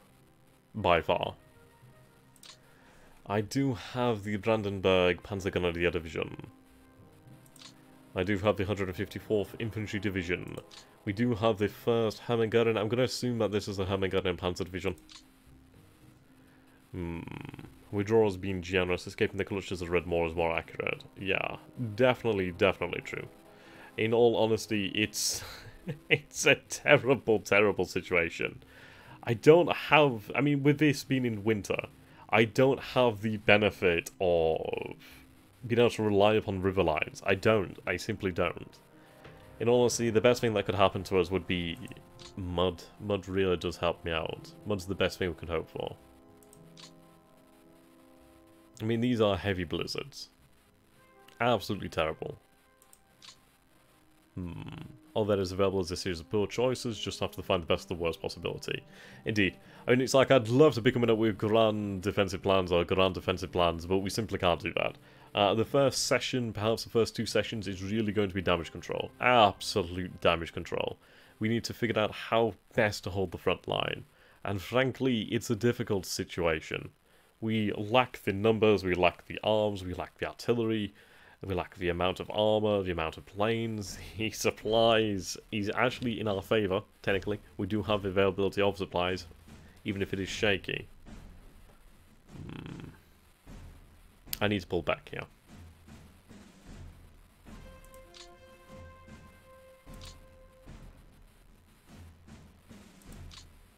Okay.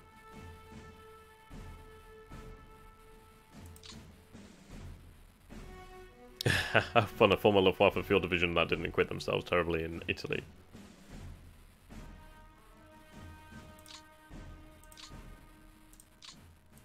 Okay.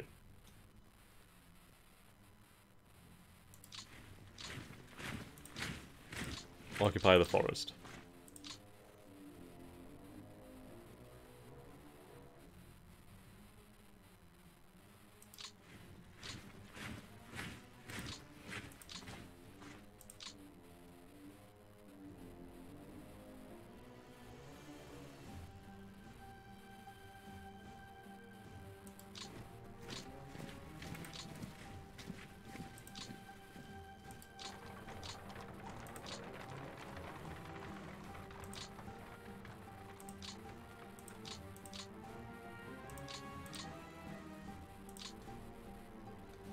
Right, have them reassigned.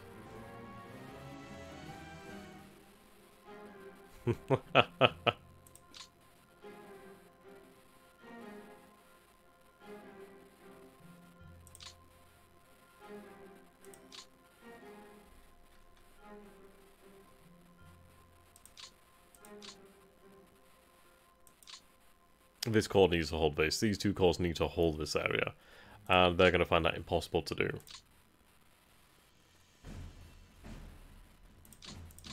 I do have panzers. That is a silver lining here.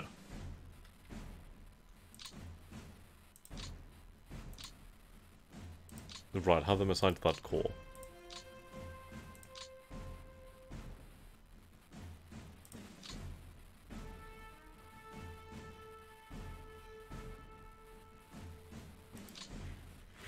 Thankfully, and I am dead serious when I say this, thankfully we do have another division here. This one division is going to make all the difference in the world. Even if it is a security division, it will be on the front line. It will be. As frankly, I have nothing left other than that to give. I'm not going to put it right on the front line, as that would allow us to be attacked by multiple divisions. So what we will do then is, I'm actually going to try and stiffen up some of the resolve. So 2 parts of it will go over here. Well, to this area. 1 part over here. See, these guys are set to refit.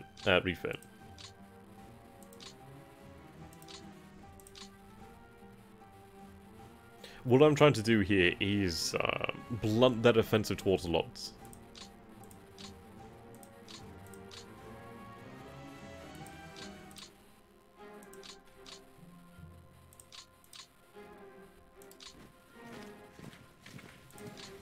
I mean, what I'm trying to do is make sure that we have more of a formidable defense here. So the Soviets will think, right, okay, we are facing some significant resistance here. We're better off going, oh, you know, to the north, or, you know, to the south. But not directly towards Lodz, which is obviously the major linchpin in the area.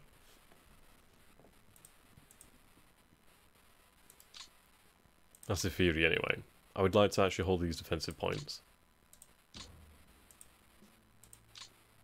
Yeah, they're actually really fantastic.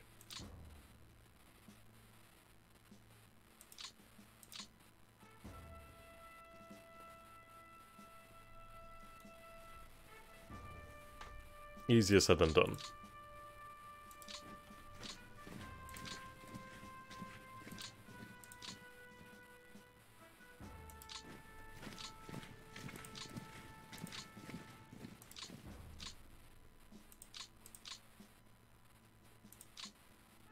Oh, good lord.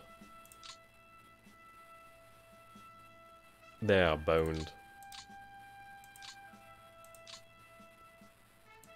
But not quite.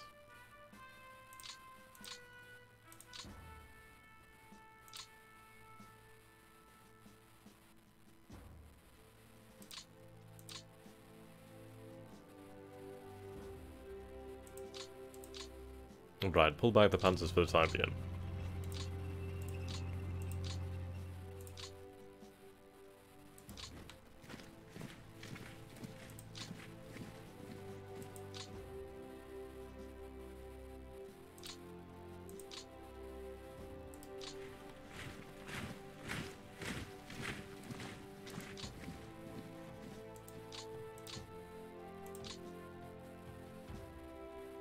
Panzer Grenadiers to hold this section here.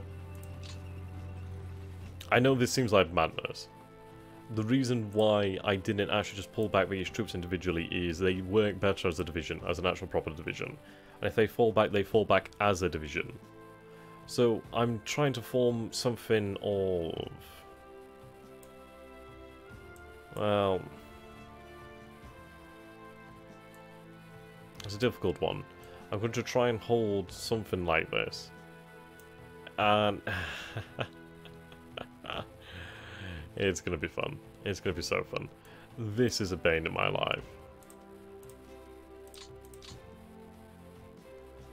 Right, we'll pull back beyond the defensive line. Actually, a bad decision.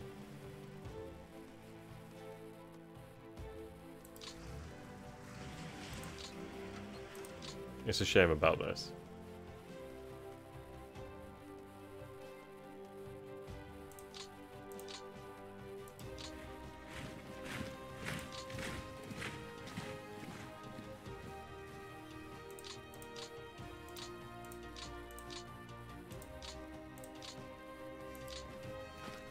Yeah.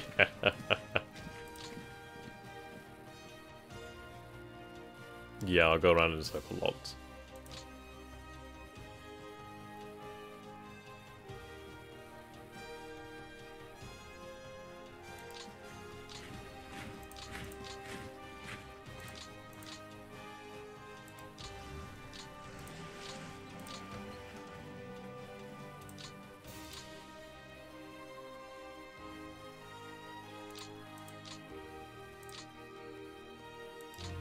Move these Panzer Grenadiers here to actually secure that hex.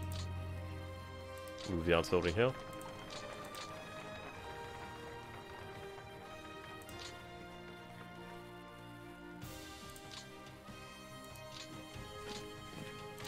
Okay, so this is a difficult situation. They will be forced back. They absolutely will be forced back. But what I want to do is ensure their retreat. If I can make it possible for that to happen, then we're not going to completely lose them. They're going to get battered. They are going to get their heads caved in. But they will survive. You will live, but you will not live well.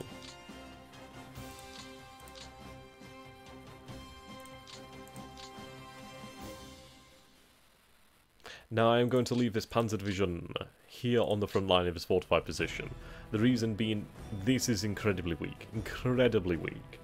I do have the benefit of the Panzers here, which I could use to actually shore this up, which I will have to. But frankly, if we take a look, there's a lot of Soviet strength here. A lot of it. And frankly, where are they going to go? Are they going to go this way? They're going to attempt to go this way.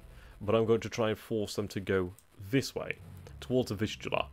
The reason being, I need to send them away from my front lines, away from Lodz. I need to prevent the fall of Lodz. Lodz is the key in this area. The absolute key. As well, Lodz does have some heavy industry and resource production, which we need. Of course, the manpower too. Okay.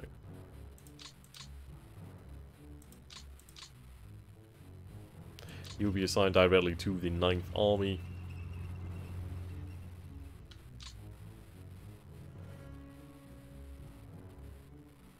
And you will be put on reserve.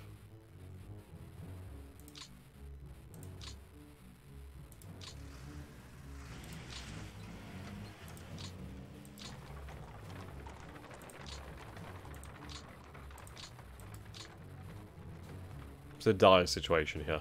Absolutely dire.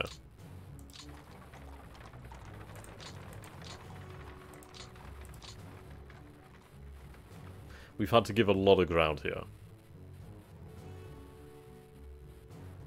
This I wish I could pull back. Well, push back. That is a monster. That's a monster. But this is by far the most dangerous. Now, thankfully, when I do get down here towards the Carpathian Mountains and Slovakia and the Tatra Mountains, I do gain a pretty nice position. Hello there, Sterling Steve. How are you doing, my friend? How is this Barbarossa? Well, I suppose you could call it Barbarossa, but from the Soviet perspective. Well, Soviet position. What are the victory/stalemate conditions? Well, let's see. Can I find that out? So I need to hold on to these cities. Holding on to Berlin actually does give me a lot. Losing numbers obviously will lose me points. At the moment, we are technically winning. Mostly because we actually hold these positions. Not for any other reason. So, the Soviets... yeah, declaration. Yes, the Soviets need to capture Breslau. Right, okay, so they need to actually capture the objectives in the Courland pocket. So in reality, we need to hold on to the Courland. At least then it actually denies the Soviets victory points. At the end of the day, I need to hold. I need to absolutely hold at any cost. At any reason, we will do this. Looks like you're going to end up with the Nurings Riven pocket. The year is 45.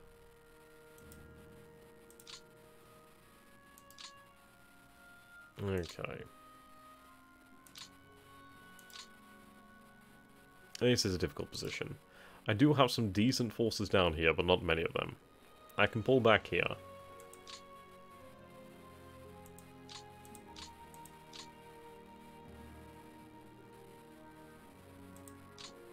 I do have a spare division that I can throw in here.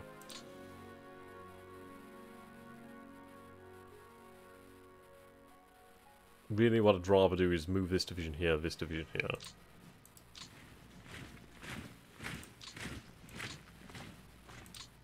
And then use this as a reserve. Indeed, the Oder Vistula. We are playing the Vistula to Berlin scenario. Okay. At least I do have some Hungarian forces. We do have some Panzer divisions. To be honest, I've not taken actually a good look at my rear. 103rd Panzer Brigade, 46th Infantry Division. I could reactivate some of these divisions. How much will that cost me? Let's take a quick look, actually. So to reactivate it, I do gain that division back, which is probably a good idea. Don't worry guys, the Soviets will give up communism and join us any day now. Oh, goddammit, Sterling. You're buttering me up. Right, 20th SS Grenadier Division.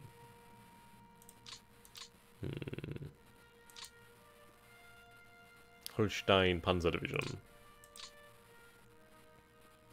Marine Division. Stettin Fortress Infantry Division. I do have some pre-established defensive positions. The Pomeranian Wall. The Oder Wall. Okay. So at least we have something. Something to back us up. Not much. Really not much.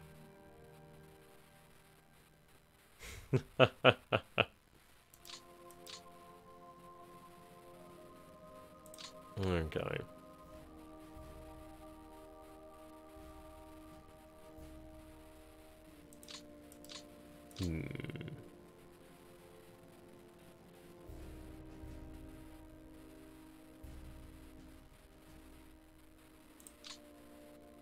At least I do have a fortified zone here.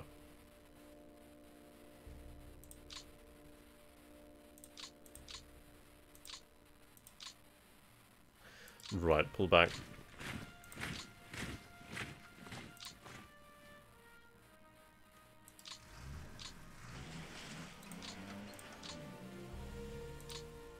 So I do have the actual town here, which is very nice.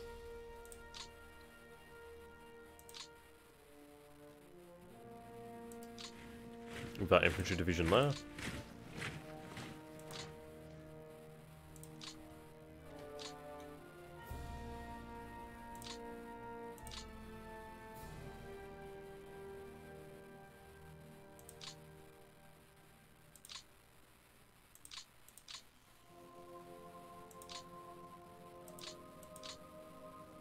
Okay, move the panzers over here, have them in reserve.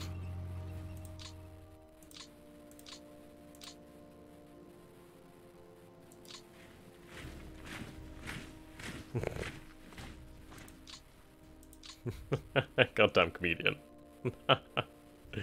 I like it. Okay, lied to have you attached to another command, I do believe.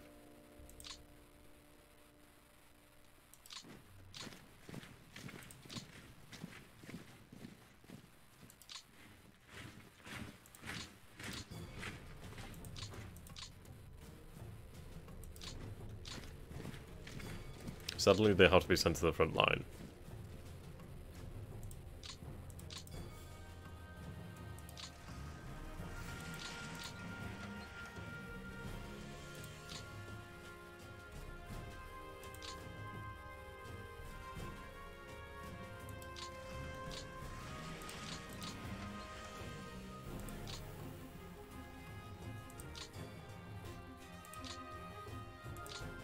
Okay.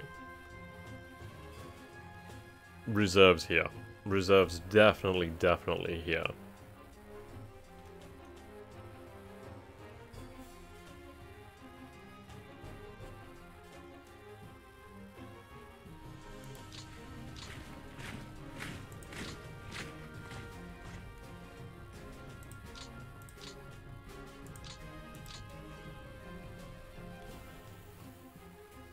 See, the thing is, I could run reconnaissance, but that's not gonna happen. If I run reconnaissance, I'm going to lose a lot of planes. And I mean a lot of planes. And I need them. Really, really do. I mean, if we take a look at the actual Soviet numbers here. Yeah, they definitely outnumber me in the air. Definitely.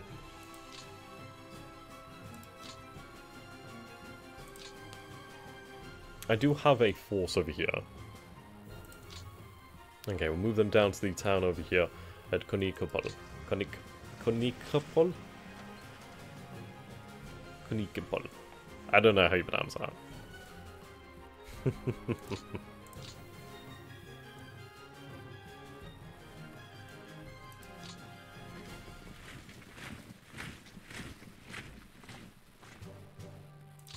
See, this is what I was talking about. Sure, things seem absolutely horrific. And they are. Don't get me wrong, they are horrific.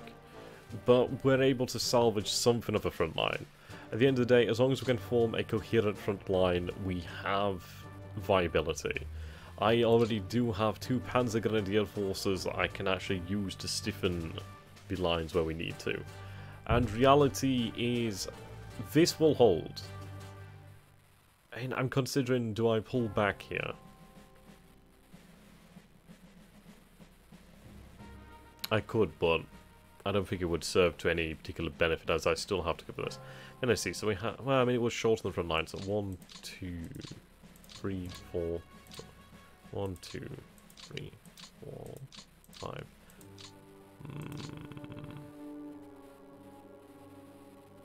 I mean, this is a nice defensive position. I don't really want to give that up. Then again. No, we'll shorten the front line. Let's see. Then again, we do have these defensive positions. Let's move you over this way.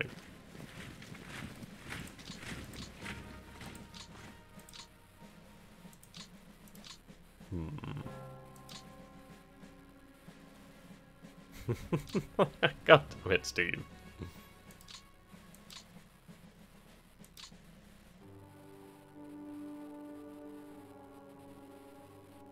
Okay, we do actually have a nice position down here.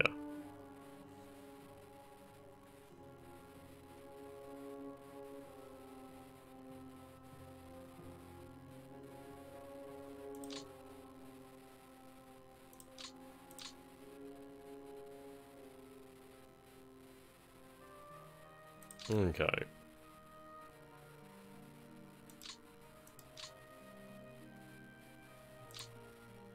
Breslau.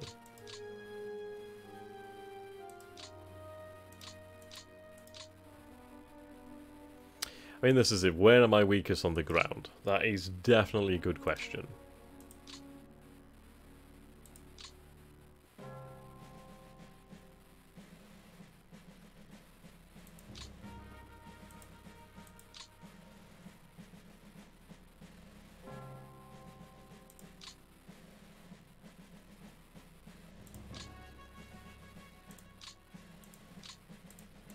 So if we take a look at army groups and armies.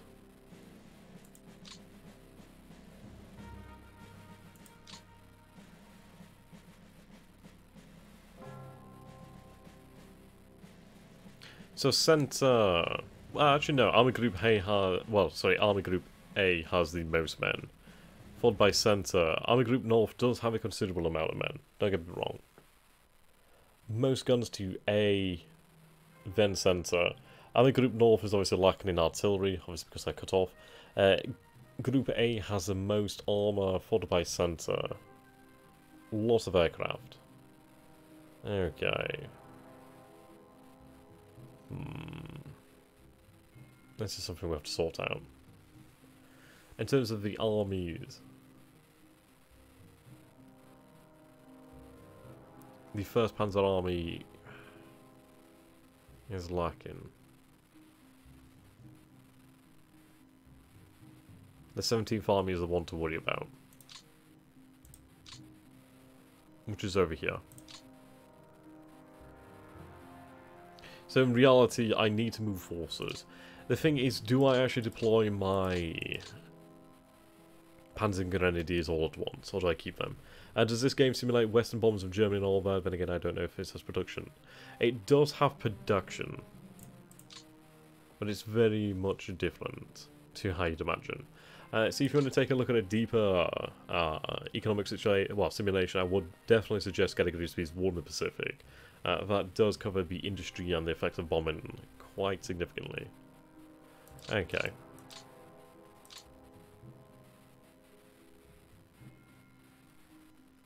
I think this area needs the Panzer Grenadiers. This area, I think, will hold. I'm actually fairly confident this will hold. It won't hold well, but it will hold. I don't think I need to deploy any extra troops here. And if anything, I believe I can actually withdraw troops. That would be very nice of you, actually. I spent a long time waffling here. I spent a long time waffling. We are coming close to the end of the first session, but to be honest, we do have some hope. Right, move the Panzer Grenadiers towards a rail line.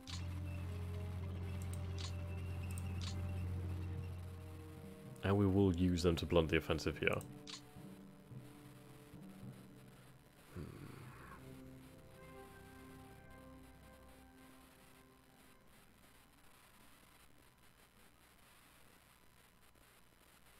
I say this is where we're weak. Right, no problem, just come back tomorrow.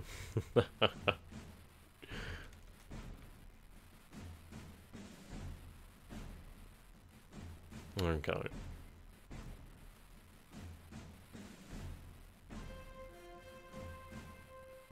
So I'm going to send them to Lodz.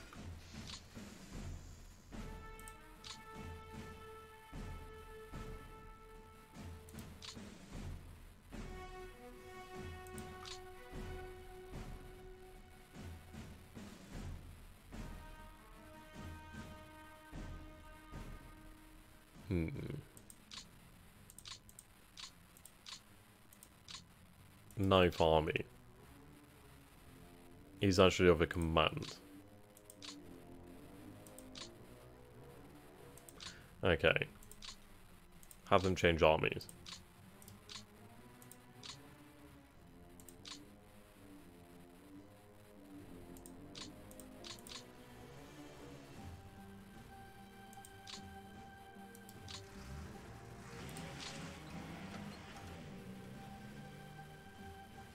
Reactivate division in Warsaw.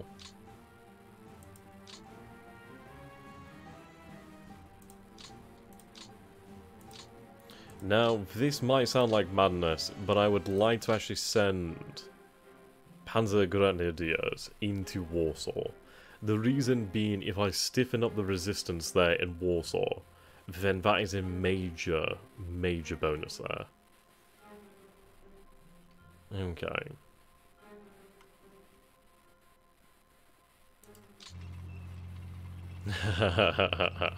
Don't do it, no. Well, I wouldn't send the entire division. The idea is potentially a brigade. What I want to use Warsaw for is something of a breakwater. I understand that there is a lot of consideration, but what I'm going to do here is break up the 2 Panzer Grenadier divisions over this area. Just more good assault for the meat grinder. Yeah, that's true. We'll take on people's opinions. So we'll consider it. Oh, Socrat. God damn it, Steve. Okay.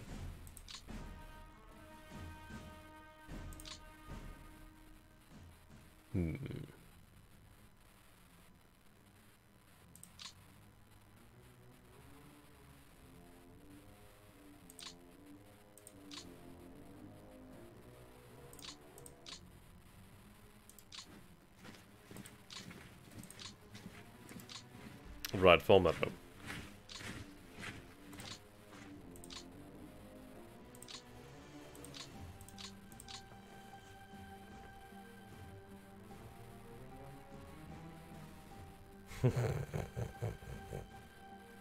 Oh, everything's better in urban.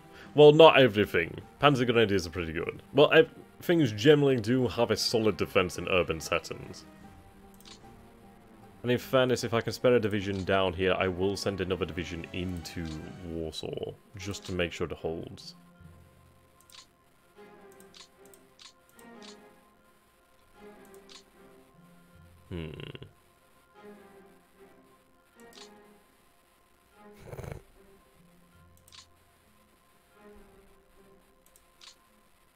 Right, what I'm going to do is I'm actually going to send a brigade.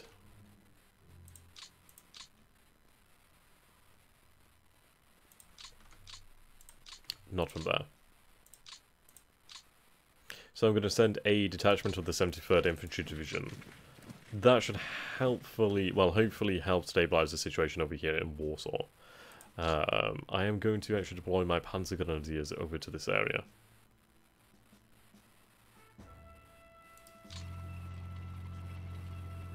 This is a massive commitment of force, I do have to point out.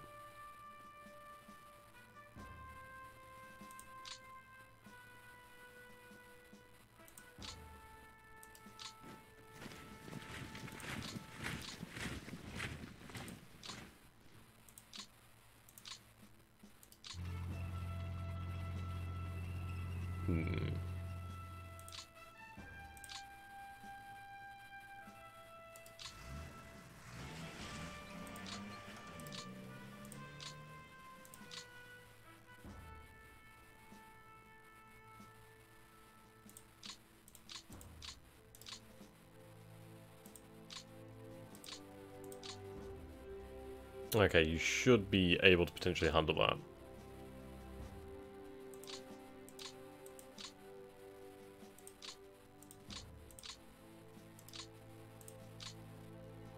Assign you to the 9th Panzer Army. Sorry, the 9th Army. Right, it's not too bad. What I'll do then is actually assign this to another command over here.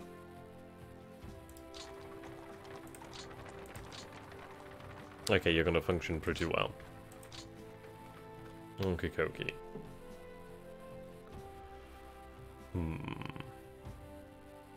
So this has moved a great number of armoured fighting vehicles. So over 500 armoured fighting vehicles into this area, which is very considerable. That is a considerable number of armoured fighting vehicles. So we are really starting to make progress now. We do have something of a defensive line sorted out. We've identified where we can save troops, and to be honest, I could actually send 3 divisions, potentially even 4 divisions. I do have another Panzergrenadier division here.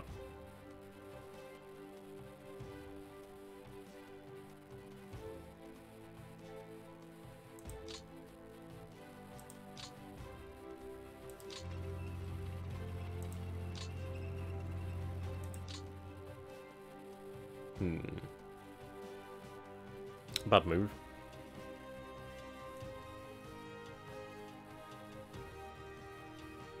I'll have you act as reserve and for the time being until I can move you out.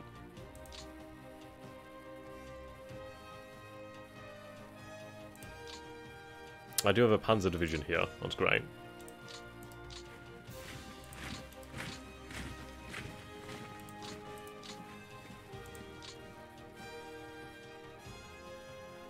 Right, nowhere near enough capacity to move them by rail. That is a shame.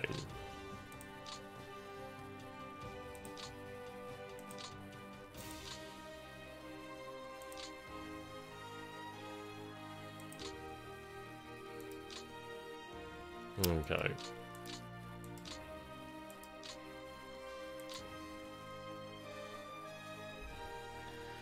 So what we have to bear in mind here is we do have forces available for reserves. It doesn't seem that way. It seems like an absolute impossibility. It seems like, oh no, we have no hope here. We have hope. We do in fact have hope. Not a lot. Not a lot. But from a spark comes a raging flame. We should be able to stabilise the situation in the north to a degree. We are going to be pushed back, but at least we'll be able to see where the Soviets are going to be pressing us. I will redeploy the Luftwaffe possibly in the next session. We do have 26 administration points. I think the best case scenario here is we take a look at the actual leaders, or potentially set up fortified zones. Fortified zones are a different story though. Right.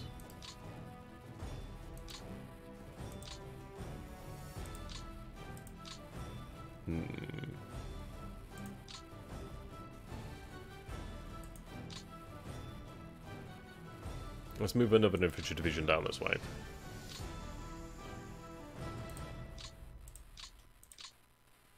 Have you assigned to this command? How good are fortified zones? On their own, crap. But if you actually put some forces in there to stiffen them up, they actually do work well. They're rare, well, how to describe them? We'll take a look at their table of equipment. You don't get a lot of men, but you do get these fortified zones. The idea behind them is really they establish these entrenched positions. You will deploy one and you will then build up these defensive positions over time. It takes a very long time, there's only a few of them. Under HQ with engineers.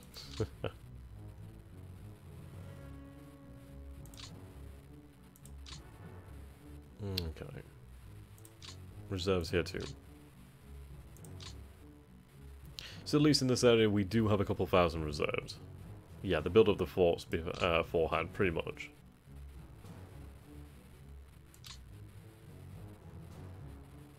That's a fairly powerful division.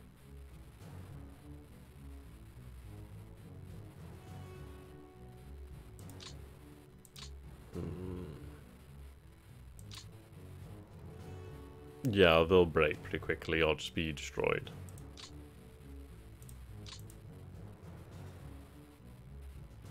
That Jaeger division. Oh my.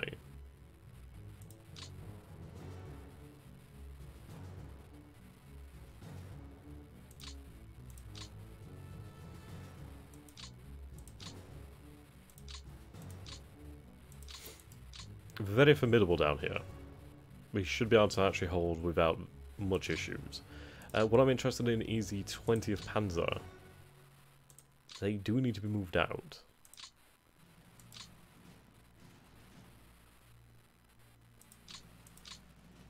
This is gonna hurt.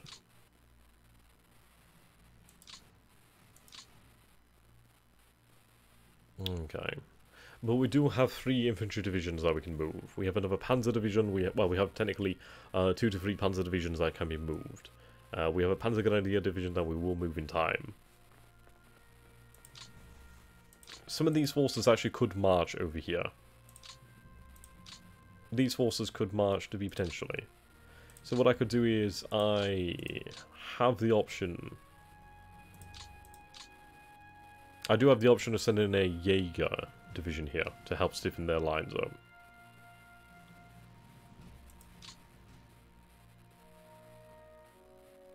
I do have another Panzer Grenadier division here. What I feel better about doing is actually pulling back that Panzer Grenadier division.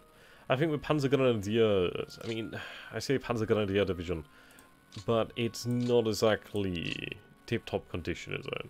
No, then again, no, it does have a, well, it does have a large amount of sod guns. So, no, I'll take that back, but that's actually fairly effective for what it is. Over here at Mamel, probably better to pull out, if we can do. If I have to, I will leave the actual headquarters, that doesn't particularly matter too much. Okay, naval move.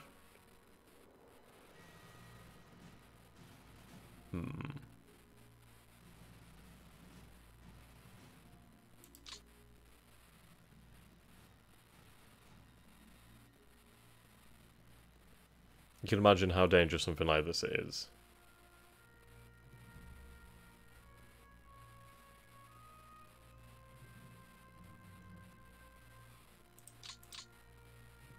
Maybe we could just say that the High Command pulled out all the stops and the Grigsby really did pull out all the stops to pull these guys out.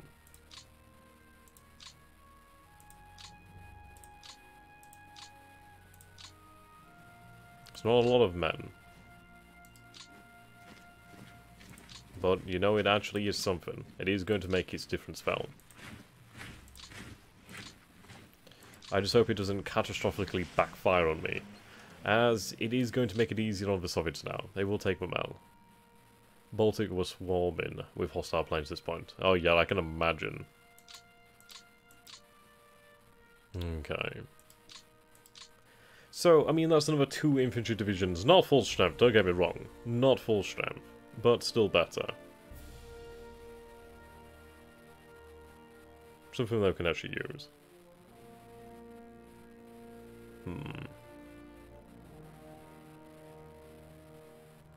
I do feel the north is going to hold a lot better than the south. The centre is an absolute nightmare. There's not really much good to say about the centre other than, well, it's in the middle. To the south we have great defensive terrain. To the north, it's not exactly... It's not bad. It's not bad defensive terrain. In reality, this is a nightmare. Absolute nightmare. Thankfully, we do have plenty of urban centres from which I can actually base some sort of defensive line on. Other than that, there's really not a huge amount. Once we actually start to reach Germany, things do improve. But we'll have to see about that. So, yeah.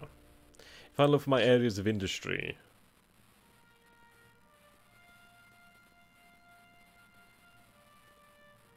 I'm looking for something that's really going to matter. Okay. The year is 1945. As you can tell, things are rather poor. Indeed, January. Okay. So what I'm doing now is I'm thinking of what we're going to do in the next session. Now, I do apologise to you guys who might have been expecting a turn to actually progress in the first session. No. No. And what we've done here is we've actually established a defensive line that may in fact hold. And what we'll do then in the second session, which will come next week, is we are going to take a look at the actual leaders of the different army commands, of the different corps, and try to really balance things out. But this will all have to stand the test of time. Dude, how actually set up convoys for an hour and a half yesterday. Yeah. Well, this is it. How long does one turn take? Well, it depends really what you do. It's like at the end of the day, I could just end the turn and we'd be absolutely effed. But if you actually want to get into things and you actually want to do things right, it's going to take you a long time. I think we spent about 2 hours on this, and it's worthwhile. Definitely worthwhile. Oh, you loved it. You absolutely loved watching me put those convoys together. But we've actually established a plan in Kurland. We've established an idea of defensive positions. I mean, this is what we have to bear in mind. We need to look at the defensive, well, the front line, but the front line is only a momentary apparition, I suppose you could say. We have to look towards the second line, we have to look towards the third line, fourth line, fifth line. We have to look and understand what we face to the rear so that we can actually face what is in front of us with actual confidence. But alas, ladies and gentlemen, the time is now 8 PM. And you know what? This has been fantastic. I hope you guys have enjoyed this. I apologise if I have gotten a little bit tongue-tied. I apologise if I pronounced names wrong. I'm going to say I do it on purpose if that makes you guys like me more. I really don't. I'm not very good at pronunciations. But thank you all so very much for watching. I hope you guys have enjoyed this. I hope you guys continue to follow these series as we go forwards. It will be roughly each week. More than likely a Wednesday, 6 PM while 8 PM as always. So I hope you guys have really enjoyed this. And you know what? You could do a great thing for me. And you could go down into the actual video once it's uploaded onto YouTube. Like, comment, and you know what? Why not subscribe to me as well? My channel is XTRG on YouTube. And you know what? I do talk a lot and don't do very little. So if you like that sort of thing, you know where to find me. So until next time, guys, thank you so very much. And goodbye. Have a great one. Goodbye from myself. And from Matrix Games. Hope to see you again soon.